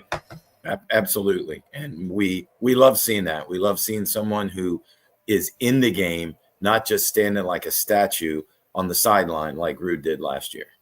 Yes. Yeah, totally. Can I just quickly say for Michael on this one, I will say today, I still think I was right. I think Hamza should have started at right back, because him coming on didn't actually add anything to the game. If Ricardo had come on at that point, bear in mind we're having to manage his legs still, guys. I think he'd have had more of a positive impact. We might have won the game. Just a slight criticism. I think we should have started with Hamza and brought Ricardo on. No. I'm sorry. I know I'm outvoted 3-1 on this from the other week, but I'm sorry. To me, you always start your best players in the best position, and Ricardo is a better right back than Hamza. Otherwise, let's just play him for half the time and pay him half the wages. Well, that's true, but I think if you look at how he's come into every other game off the bench, Ricardo, and run into the box, Hamza's not going to be able to do those runs into the box at the end, and didn't do it in this game, did he? It was a more of a solid coming on rather than a player that's going to contribute something going forward. So no, I think he got that one the wrong way round today. I'll stand by that. We will agree to disagree, sir. And I'm just looking for you know what's coming, don't you? Thank you, Gray. If I can find it. Oh, Gray doesn't. He's drunk. Your opinion is wrong. There you go. I aim to get one of those a week, so that's great. You do. And that was to you as well, Gray. Share it with Gray. I'm just getting Alan's details in here. Interesting what he has said. But right, second half, Wayne. Stolarczyk had to make a save early on. Probably the one save that he had to make without being just stood there and collecting the ball, because he didn't really have a lot to do, did he? Let's be honest. But the fact that the goalkeeper can stay awake and when called upon has, can do that. But what I liked about it, he learnt from the other week and he parried the ball well wide. Yeah, it did, because, last week, I think you're talking about quite fine margins, aren't you? So we can get a lot of draws in this championship division, but to get the win, you've got those fine margins in the box. And if it had parried that ball out for a corner, would they have scored and would we have got a victory? And he was very well protected today by the defence, actually. We really limited the amount of chances because is it like Brad or Tom said, as a goalkeeper, really, you're the last line of defence. You know, your defence should be doing a job in front of you. And I think that's the impressive thing. And that's Unless the game. you call Danny Ward, of course, and everything's your fault. Sorry? Unless you call Danny Ward and then everything's your fault. I'm just saying what people would have said. That's all. Yeah, well, that's true, Chris. But you know, let's cut Danny Ward a bit of break. You know, he might have is he even playing in the first? No, he's team? injured, isn't he? He discolated. He was last spotted in McDonald's with his arm in a sling. True story. Yes, he was. Still in his Was that allegedly his wanking hand? Oh. Or should we call it his happy hand? Oh, he was in to get a Happy Meal. Yeah, yeah.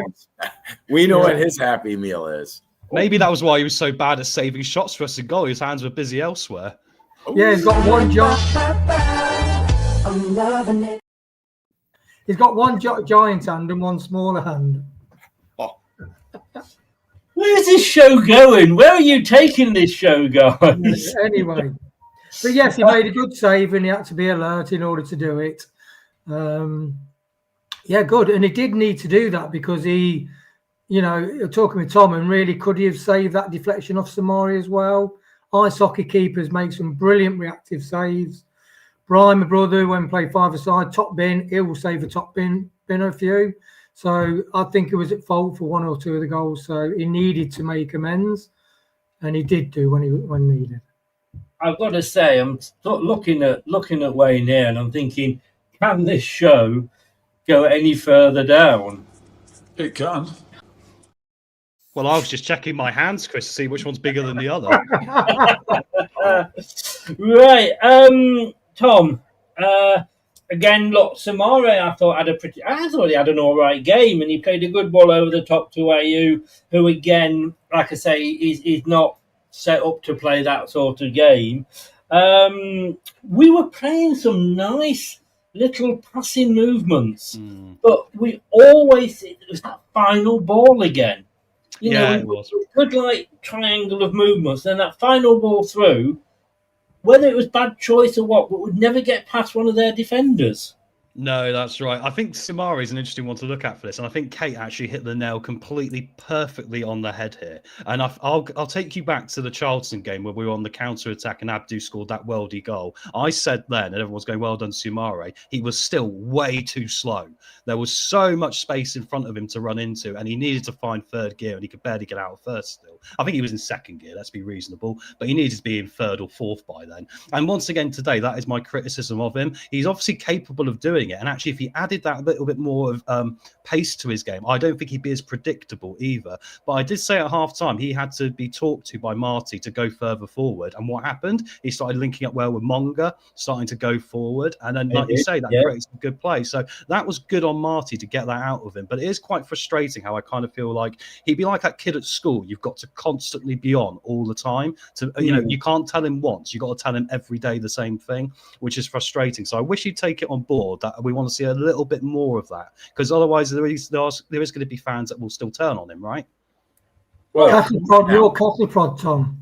Yeah, exactly. I've said I'd chase him around with a cattle prod. This is why I'm not a football manager. I'll be in an HR meeting in 2 minutes, but I'll be there with a cattle prod chasing him around, going, "Get moving, move." Can you just say, Tom, that's not an option on Football Manager 26, is it? Not that I'm aware of, mate. Good. I don't want that on the. You can throw a water bottle at them, and that's it. Jim,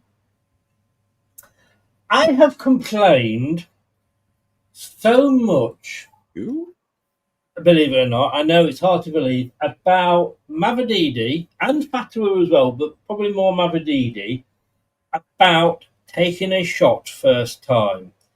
And we saw it today a couple of times. It got it, it was through, and he tried to get it on his left foot or whatever. But the one time he did have a shot straight off, didn't try to control it or anything. He bloody needed to control it, and he shot it straight at their goalkeeper. And that was a fantastic moment. I'm like, what the fucking hell? If he can't do either, why is he in the team? Well, that's what Wayne wonders every week. Why is Mavididi on there and not Jeremy Manga? But I think you're right. If you look at the first half and you look at how we were beating him on the wing, especially Fatawu's end, he was beating his man, but he never looked to pass. I mean, if you can turn and have your favorite left foot open, sure, take the shot. But there were too many times they didn't pass. Now, what we've got to work with is getting somebody in the middle prepared to receive the pass. And I don't think we did that until that stretch in the second half where we were dominating inside the offensive end. I love their pace, both Fatawu and Mavididi. But you're right. They have to learn when to shoot, when not to shoot, and we've got to link up more in the middle. I'm not sure who wears number 9 for our team, but I thought he had some beautiful. Like you don't. It's not. He slid some beautiful passes and a lot of give and goes in the second half. So I think we have to work on those link ups. And I think what you'll see is a change. I really do think James and Winks should go forward in the midfield. I used to drop into the number 10. I think Karan's up top. And then you pick your poison on the outside. I really think that's got to get something to happen up front. That breaks down Abdul and Mavididi having to feel that they have to do things one-on-one every time and not knowing when to shoot, when to pass. Could have been a rush of blood grey. Sheffield Wednesday are 1-0 up away at Portsmouth. Wow. Ooh. Talking about getting rushes of blood, I think Sheffield Wednesday got a few nosebleeds there. Look, yeah, finishing is something we've got to work on, isn't it, Wayne? I mean, Monga came on, and I'm talking to the wrong person about this, but Mavididi didn't look too happy at going off. But when he came on, and this kind of backs me up, that you put Mavididi on and get them to tire the defenders out, then bring Monga on when they're knackered. A bit like Kate was saying for Ricardo and Hamza. And I've kind of shot myself in the foot because I'm using that in this instance. But she agrees with me. But when Monga came on, my God, he was tearing them a strip off, wasn't he? He owns a cap for taking the piss, doesn't he? Really does. And to be honest, what are you saying? One thing with Monga, I agree that he does need to come on, and I think he will start some games. And I'm not, he's brilliant, but I don't want him to start every game. Yeah. But it's interesting that Mavididi's got the nod, and I know like Manny's like Mavididi. I'm sorry, but his end product is just not there. I don't think he's got the confidence to beat somebody. He will not take somebody on the outside. He will only ever cut in on the inside, and all defenders know. You're talking about professional people and managers. They've got files on every single Leicester player, and they tell their team how to play that player. And Mavididi is simple. There's a defender, show him the outside, because he likes to come on the inside, and his confidence is shot. And I think this game today for Mavididi is pivotal because he did miss that chance, and he didn't really have an end product. And he was really ineffective. And if you get a sub coming on for X amount of minutes and being far more effective than you are, then I'm sorry. And I think Mavididi, if he doesn't work this season, he does need to move on. And I do think like Bobby DeCover-Reid would probably be more intelligent and get the ball to Carranza and link with IU. I think that we just need intelligence in the final third. And ironically, we thought we'd be scoring loads of goals and iffy at the back. We're solid at the back, but we're struggling to score. And unfortunately, we could go 5 matches where we draw in games. Whereas if we did connect further up front, we'd have probably 4 wins out of the 6 games. And I think that could bite us in the bum. Talking about intelligence, I see Jim had his hand up there. Probably he wants to do this.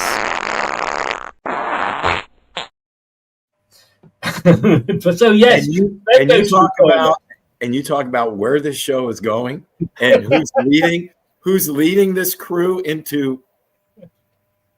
Anyway, not me. No.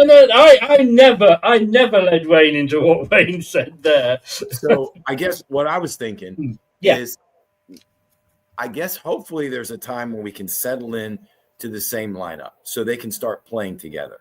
I know in any sport, when you have the same group playing together, they know where they need to be. They know where the other one's going to be. And he's got to settle in. I think he's starting to see the pieces and where they should be.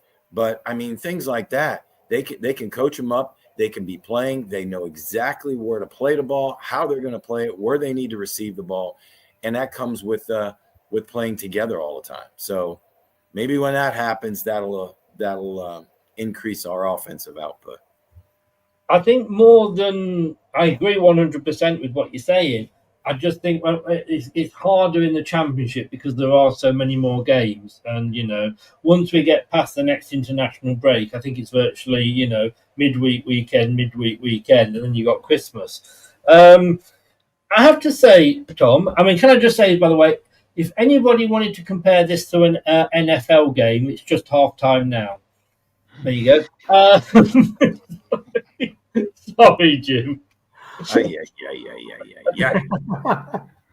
You can see his blood boiling, Chris. Careful now. Yeah. That's actually a very good suntan, or your blood's boiling. I didn't even have breakfast yet, and you're destroying my NFL stuff. We haven't even had any lightning. But anyway, Tom, Prashant said, about 75 minutes, we are not clinical enough, and which I think we would all agree with. Yeah. We had Carranza, we saw him come on. Within the first 5 minutes, he had two good opportunities, and I've put down here, you got to consider he's ring rusty, so I can't go mad at for what he was doing.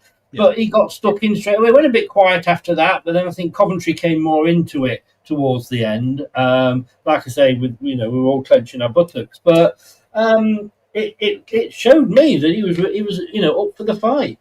Yeah, I thought he had a pretty good cameo there, didn't he? It's a shame that header he had didn't go slightly to the left or right. My God, because he would have had a hero's welcome then completely, wouldn't he? But no, I thought he looked very good, to be honest, mate. I'm very encouraged we've signed a striker in his profile, like I've been saying, because that was my anxiety about selling Tom Cannon, which turned out to be completely right in hindsight to sell him. But, at that time, I was like, well, who else is going to be able to play that type of role? Well, we don't know the Messiah's back at Sheffield United. It just showed him before.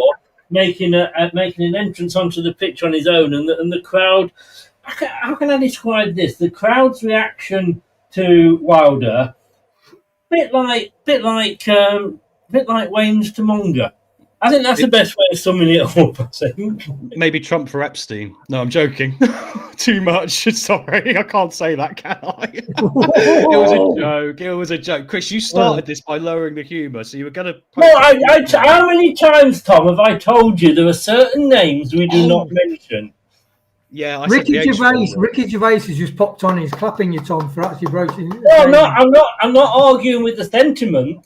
But there's certain names that when you mention them, they're actually tagged into the viewing and into the description of the. It's topical, Chris. You'll get more views off the hashtags. But no, sorry, my apologies. I was a bit far. But no. What were we talking about? No, he's what were we talking about before I made that awful joke? Carranza. Yeah, it was Tom. It was the guy at Sheffield United. Oh yeah, the Sheffield United thing. Yeah. What was he called? Well, sorry, I froze up there. Hang on, mate. My camera froze up. Sorry. What was he called? The guy that we sold to Sheffield United. Tom Cannon. Sorry, Tom Cannon. Yeah. What I was going to say was the funny thing about it is, like you say, maybe now's the time to put money on him being top goal scorer. Now his manager's back because it'd be sod's law, wouldn't it? But yeah, I think the thing is that Marty's biggest challenge this year is kind of around this principle. We're bringing in players like Carranza. The January transfer window for us isn't going to be a stable transfer window for us in the slightest, boys. It is going to be one or two players will be going. Maybe Fatawu as well might have a lot of pressure coming, right? Because he's doing so well and he's looking very good. So Marty's going to have a difficult year of this year. So it's encouraging to see that he's willing to put Carranza in quite early. He's been here a couple of weeks now. Let's get him out there because there's going to need to be a quick turnaround of players here potentially. Let's look at if Winks gets an offer in January, you might go, well, it's time for me to go. I've got to go. The same with Sumare, right? And then you've got to think quickly on your feet. So I think we've seen signs of that today, and it no doubt contributed to probably that little bit lack of finesse that stopped us winning the game. However, I still think 10 shots on target, like Gray has said there, got to win it really. Yes, yeah. I have to say, Cannon's not even in the starting lineup for Wilder's first game back. So, interesting. I mean, when you look at these figures, we know that possession doesn't count for everything. We won the league with the least possession, blah, blah, blah.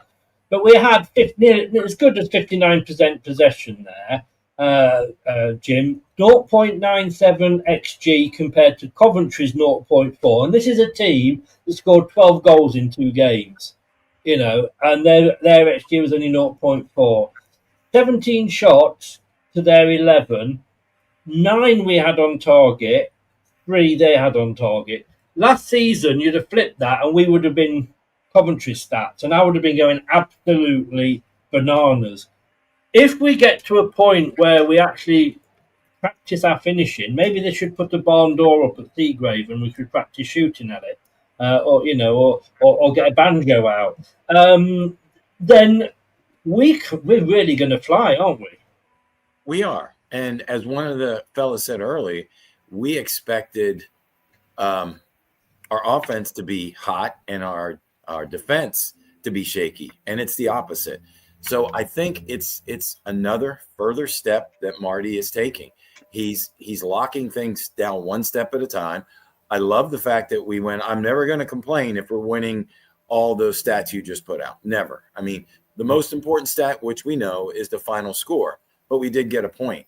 I like what Kate said on the way out of the KP. There's positives. We're taking the right step forward. You said it yourself a few minutes ago. It's a long, grueling season. And I think what he's doing is he's getting us ready one step at a time, solidifying the spots he needs to, finding out who are the players he wants to go to battle with.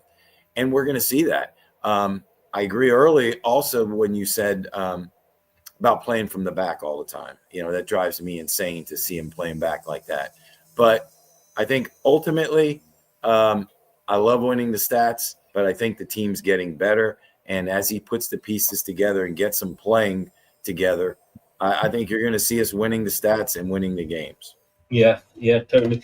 And for those of you that haven't got subtitles on, offence is attack, obviously in English. The embarrassing thing is when I do the predictions and I use this site and they actually say offence and defence as well. And I've been using it. But, there you go. Wayne, look, Marty's come in and guys, by the way, start thinking about performance ratings and man of the match. That's coming up next. Marty's come in and he's had a look at this team that was crap at goalkeeping, crap at defending, crap in the midfield, crap at scoring goals, and he's got to do something. And one of the first things any manager does, now, Jim, that, again, if you're going to use the proper English, that's donkey in English, if you don't mind. So I just thought, look, I don't want to correct you again, but, no, look, the first thing you've got to do is sort the defence out, Wayne. There's no point if we're scoring, 3 goals and they're scoring 5. No, you're picking on me. But 3 goalkeeper saves to their 9. Yeah. No goals conceded for 3. 3 games, no goals conceded in 6. That's 50% of our games. We've not conceded a goal. God, we'd have loved that last season. So he's doing it the right way, isn't he? Yeah, he is, and completely flipped from what I expected. And we wanted this attacking side, and it's almost like he's kind of set it up and thinking, well, get everybody thinking we're going to attack, but we'll get really solid at the back. He's obviously, what I like about that is it's kind of different to his MO, but he's obviously seen what he can make solid early on, and he's done it. He's actually done it. And the fact that really there's no game this season where we've actually been overrun as well. I mean, has there been any game that any of us lads have thought, oh my God, we're biting our nails, we're getting overrun, the pepper in our goal with chances? We've not had that. So I think the midfield and the defence is solid. The midfield to attack, we're struggling because we're not quick enough. But the fact that like Jordan Ramsey got sent off, so he's played brilliant. He's off for 3 games. Jordan James first full game start. So there will be a lack of connectivity with the lads, and I think it is encouraging. It is encouraging. I think we look a very solid side. But one thing I will say, I do think there are a lot of poor sides in the Championship this season, to be honest. There are, but we've just played 2 pretty decent sides, Birmingham and Coventry, and we've done all right. We've got 4 points out of a possible 6. Right, let's go on to this then. Kate went 7 for performance. Jim, come to you first. America like to be first, don't they? America first. Why not? We are. Why not? I would say a 6. Initially, I had a 5 because we didn't pull off a victory when we should have. But I looked at the positives, took a little bit of what Kate said. I looked at the positives. James had a good debut. I want to see more of Carranza. That number 9 played extremely well. The back line played well. So I have to continue to look at the positives. We did get a point. I can't give more than a 6 because we should have won at home. But they're building. The building blocks are starting to take shape. So I would go with a 6. Tom? Yeah, I'm in full agreement. It was a 6 for me. It would have been a 7 if it weren't for the fact we'd had all those shots on target. So I knocked a point off because we should have scored with that many. But I can't disagree with what Jim said there. Nice and backlat 6. Brian, where's Brian? Brian. Hello? Come on, Brian. Put him on. Put him on, Wayne. Brian. He's gone home. He's gone home, Chris. He's gone home. But no, he's not. He's smashed up the kitchen and he's gone home. Brian's gone home. Yeah.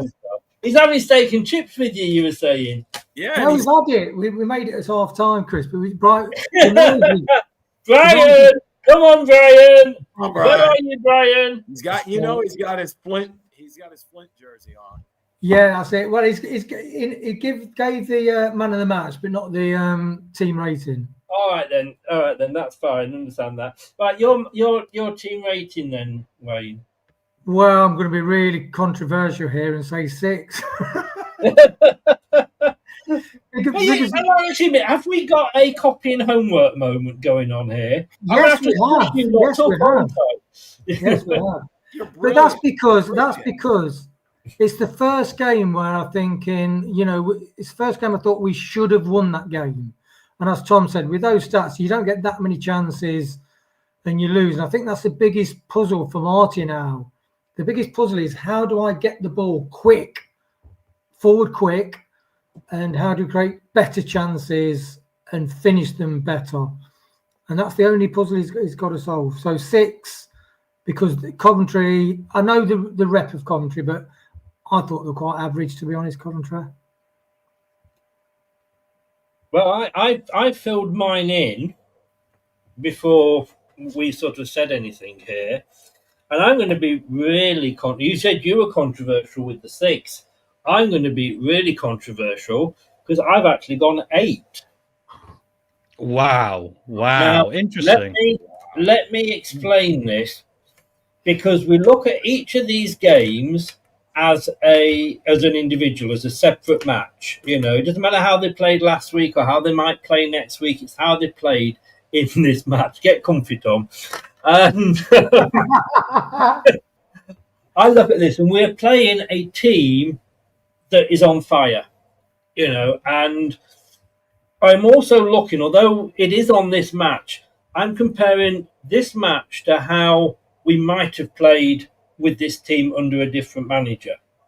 Yes, we're not scoring goals, but you've got Mavadidi who's firing blanks, Fatawu who isn't going to produce a scream. I mean, he's just won goal of the month, and congratulations to him for that Charlton goal. But he's not going to do that week in, week out. We'd love it when it happens. If he could, it'd be lovely. But we know he's not going to do it week in, week out. You know, teams are going to, work him out if they haven't already. And then you look at our strikers. You've got Daka and the proverbial brothel. You've got Ayew, who can score, but he's not a 20-goal a season striker. And you've got Carranza, who was only, was only on for 20 minutes or something. Looked good, but he's not in that time not going to come on and score a hat trick. So that's why I'm not particularly disappointed with the 0 that we got. Had you given me a 0-0 at the start, I've got to be honest with you, I'd have possibly taken it, because we are still in that process. I'd say 8 games we played this season, guys. Well, 8 games Marty's played, 7 games if you take the 6 in the league and the 1 in the Carabao Fizzy Pop Cup, whatever it is. Now, I will accept that I can't go on and on and on, keep saying this, but it is the same as a lot of people's pre-season. So they go over sometimes and play in tournaments. Marty is still trying to gel the team. He's brought Winks back in. He brought Faze back in. 2 very brave decisions, 2 very good decisions, I think, and actually right decisions. I don't think Faze really today worried me at all. And Winks, yeah, he had a really good game in my opinion. That's why I've gone for an 8, because I'm looking at that performance and saying I think that was a good performance against an informed team. If we'd got 0-0, let's say, against Sheffield Wednesday or Sheffield United, pre-Wilder coming back, it would be a different story. But that's why I have gone for an 8. And I can see you all guys just don't believe a word I've just said, and I accept that. It's all about... Chris, what did you score Oxford last week? If you scored Oxford a 9, I understand your 8, but I don't understand how, because I gave Oxford's performance and our performance an 8 last week, so I don't see how it can be the same. It's different situations. That's my only slight talk about it. Have a look and see what you put for Oxford. I've just checked my filing cabinet and dug them out, because I didn't think I'd need it now. It's an older game. I can't remember what you put. I think you had a 7, didn't you? No, I went for an 8 again. Yeah, okay. So maybe your argument has got some merit then, because you're kind of viewing it in a similar shape of both of them. With Oxford, we give them a bit of an out because they were down to 10 men for 65 minutes of the game there. So actually, no, I can kind of see your logic in that one, but I still think you're wrong. Fair enough. And sorry, guys, just to say, sorry, Jim. No, go ahead, Wayne. I said you have the right to be wrong, and we all 3 agree. I do. I have the right to kick you out if I don't agree with you as well. Wayne? I'd say defensively, if you split it down rather than the halves, is like the half of the pitch attacking defensively. Defensively, I'd say 5. Offensively, can you give it more than 1 or 2? Because it doesn't matter how many chances we get. The whole idea is to get the ball in between those white sticks with that special pattern of netting at the back. So I don't think how can you give that more than a 1? That performance. Yeah. Because it's a team game, and we're not just giving the performance on the one single striker that we had on at the start. And like I said, if let's say Ayew had scored a goal, but we conceded 2 at the other end, and we kept we hadn't kept it quiet at the other end, which we did. A team that scores 12 in 2 games, scored 12, conceded 4. That was the 2 games that they had. And they had, three corners, and in shots on target, we limited them to 3. That's a good team performance for me. Ayew was at the back. One corner came in. Who was there to clear it? Ayew. So he might not have been putting the ball in at the other end, but he was defending it at this end, And I'm sorry, but I'm giving it an 8, and I am unanimous in that. But in your defence, guys, Alan, as we know who gives the official, he goes to the match and gives the official man of the match, didn't agree with me, but he did agree with you lot, and he gave them a 6. Yes. Calm down. Scream, mate. Bloody hell, Wayne. Jesus Christ. Hang on, Wayne. I'd hate to be your girlfriend. Jesus Christ. Sorry, Chris. I just needed that personal validation at this moment of my life. Right. When it came to man of the match, Kate went for Winks. Jim. I could see why she went for Winks because I saw a lot more movement by him today. I saw some nice crisp passes. He hopefully has his head in the right place, so that wasn't a bad choice. Moving on, I think James had a nice debut. I'm looking forward to him playing a lot more. We didn't see enough of Carranza. But I will say the back line played terrific, and I can't just pick one out, even though there's one with fluffy hair and one that looks like Lurch.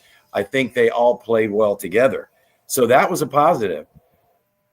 But I will say there was a player that showed a lot of experience up front. And even a couple times I watched on the TV broadcast, he was coaching Mavididi. He was telling Mavididi where to play the ball. And I think that experience is going to continue to pay off as we go down the line. So without further ado. Hold that thought, Jim. Hold that thought for one moment.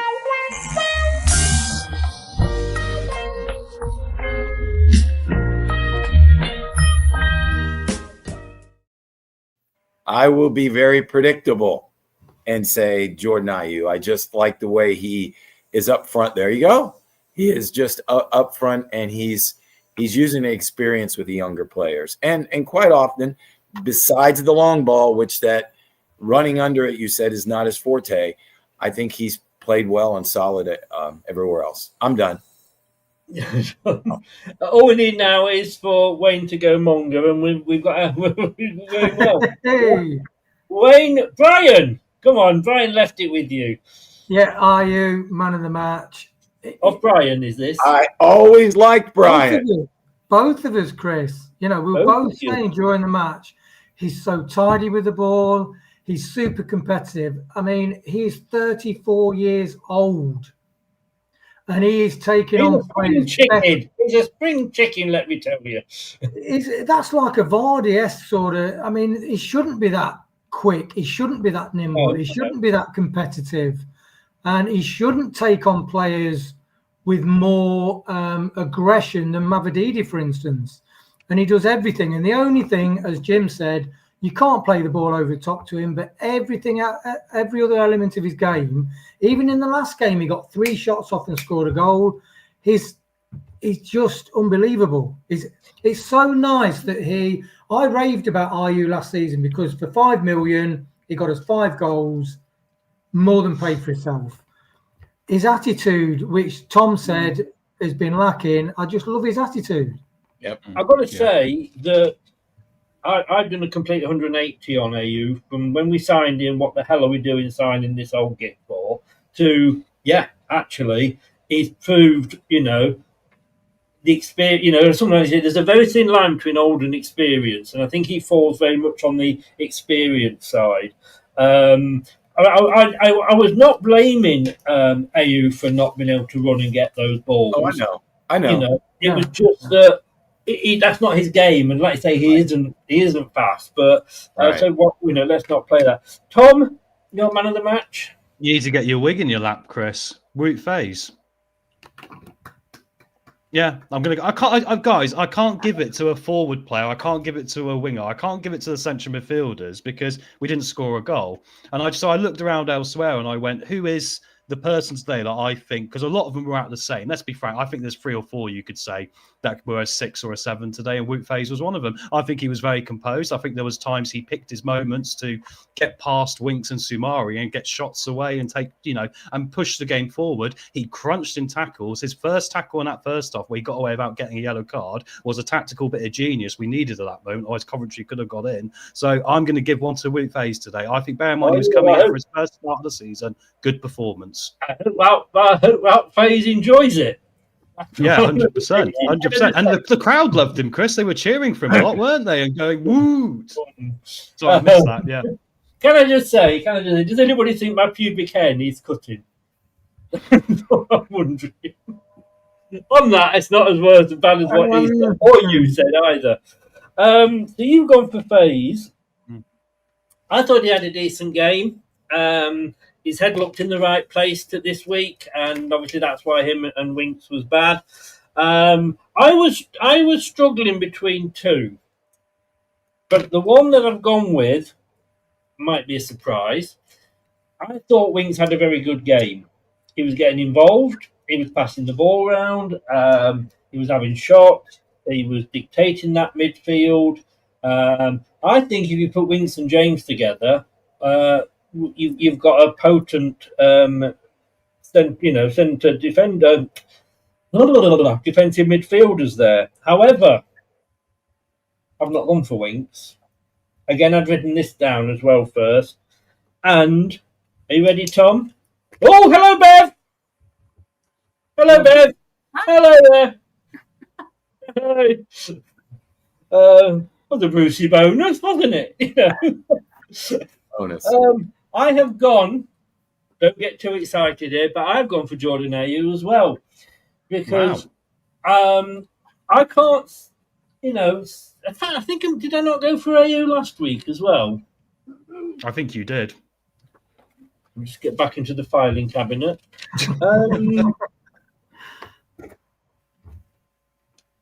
I did. In fact, we all went for Ayew last week. So I'm going to go for him for a second week because things that he got wrong weren't his fault. Like you say, don't kick a ball over the top and think that he's going to run and get to it, because he's not, because that's not his game. Like Jim said, I can't argue with anything Jim said, and that's to say. But you're not done yet. No, that's true. He was giving advice to other players. He dropped well into that number 10 role, which I think once Carranza finds his feet, that might be his natural role, depending on how soon, what happens with Aaron Ramsey. But he's back defending. And I know I do like to sort of, when it comes to corners, and Brad says this a lot, why don't we keep one player up? Because that will occupy 2 of their defenders, sorry. If we keep... Now... Ayers, again, because of his speed, is not that person. I think Daka is when he's on. Keep him on that halfway line, and you've got 2 less as their players to worry about. But Ayers is back there. He got a couple of good headers in when needed, and yeah, I can't see past Ayew. Now, the official man of the match. Sorry, Jim. Sorry, it hasn't gone to Ayew. Tom. Yes. Hasn't gone to phase. I didn't think it would. No, I know I'm on my own planet here today. Yeah, you are. You're totally on your own. I do feel like Anton Deck here. Tom, it's not you. It has actually gone to Winks. Interesting. People at the game really rated Winks today, didn't they? Isn't that interesting? Yeah. And me, it was my deserves a mention, to be honest with you. But I can't. I mean, last season we had Donkey of the Week, didn't we? But I, if I was still doing that, and they were awful and deserved it last season, I couldn't say there was a donkey in that team today. Maybe Mavrodidi, unfortunately. Yeah, I'd say Mavrodidi, Chris. Maybe. All right, then why would you say Mavrodidi was a donkey? Because of his one miss. Yes, he did miss that. I can't argue with that. It's obvious it was there. We all saw it. But what he did, other than that, he was really tearing their defence a good one.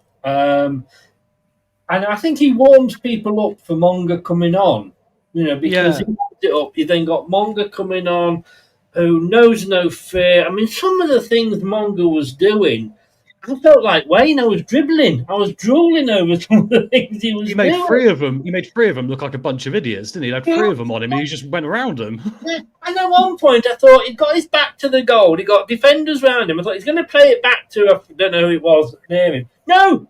He plays it behind himself, turns around and goes on and presses it. So Mavididi has his uses. I don't think he would deserve a donkey, if I'm honest. I tell you what, donkey is harsh, Chris. I Yes, want to it end it on a positive note and say I think his problem at the moment is for some reason he's lacking confidence in his final bit of what he's doing in his game. I don't know how that's happened, but there's times last season, the times the season before where he'd go on a tear for a few games and get a few goals back to back. Right?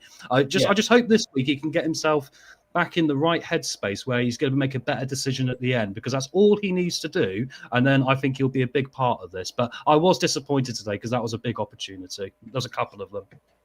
Yeah, no, I agree. He should have put it away. When I've been disappointed as well, though. He'd be disappointed, wouldn't he? Oh yes, he will be. And you looked at his face at the end, you could tell, he wasn't happy. But I've been screaming for him to hit the ball first time. And when he does, he bloody shoots it straight at the goalkeeper. But I will still go back to 8 games in for Marty. He's trying to do something a little bit different, trying to sort of pick us up off the gutter where we were. And I think he's getting the defence right. He can then move on to midfield with the signings that he's made. And then he can move on to the striker. Because it's no good if he gets the striker first and we're scoring through. It'd be like Kevin Keegan or Ozzy Ardiles football. You're scoring 4, but you get letting in 5 at the other end. You know what I mean, though?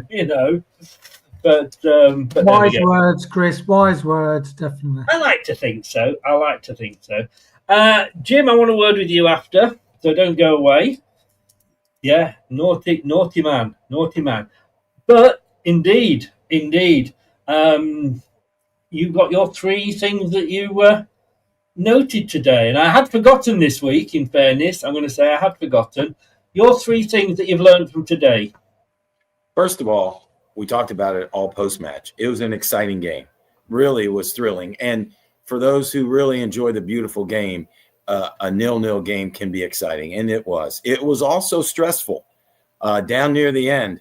If I had to hear one more time about your butt cheeks and about how you were squeezing them, I'm like, score a bloody goal. Shut this man up. I don't need to hear these butt cheeks again and again. And then I was afraid you were going to put sound to it. But anyway, so that was the first thing. That was the first thing we noticed. Secondly, I'll give Kate credit for this one. I really loved when she said Somare had the turning circle of a bus. I thought that was brilliant. I think she's being generous there, to be honest with you. So I like that. And last but not least, something we were kind of ending on, it's just building blocks. We got to be patient.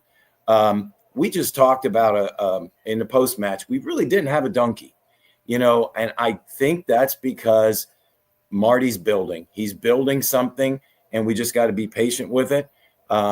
If we can see the things we're commenting on, I fully believe he's seeing them as well. So just be patient, grasshoppers, and the foxes will do well. So that's it. Were you a Kung Fu fan back in the day? Yes. Patience, grasshopper. Patience, grasshopper. Right, guys, thank you very, very much. 0-0. Look, we've not come out with a win, but we've not come out with a loss. Every cloud, as they say. Who've we got next week, by the way? West Brom on Friday, I believe. Oh, indeed, West Brom on Doesn't Friday. get any easier. No. Jim, are you going to be there for that one? It's an 8 o'clock kickoff. I will. You'll still be, they'll be there. It means us we've got to worry about because we'll be ready for bed. I'm going to be up at 6 o'clock on the Saturday morning to do the radio. Now remember, it's only a 3 p.m. game here. Yeah, that's true. That is very true. You know, so it might be a very short post-match on Friday. To be honest with you. Like I say, stay on, Jim. Thanks, guys, and have a good weekend. Thanks very much. See you, boys. Everybody in the chat, thank you very much. If you're watching it on catch up, smash the likes, subscribe if you're new, and share it with anybody else you know who is a Leicester fan. And thank you very much, and I will see you Monday night for the review. Take care, guys. Thanks for watching. These videos are tremendous. You better like them too, or I'll be back. This podcast is proud to be part of the TalkSport Fan Network. TalkSport. Powered by fans. That will conclude this evening's entertainment.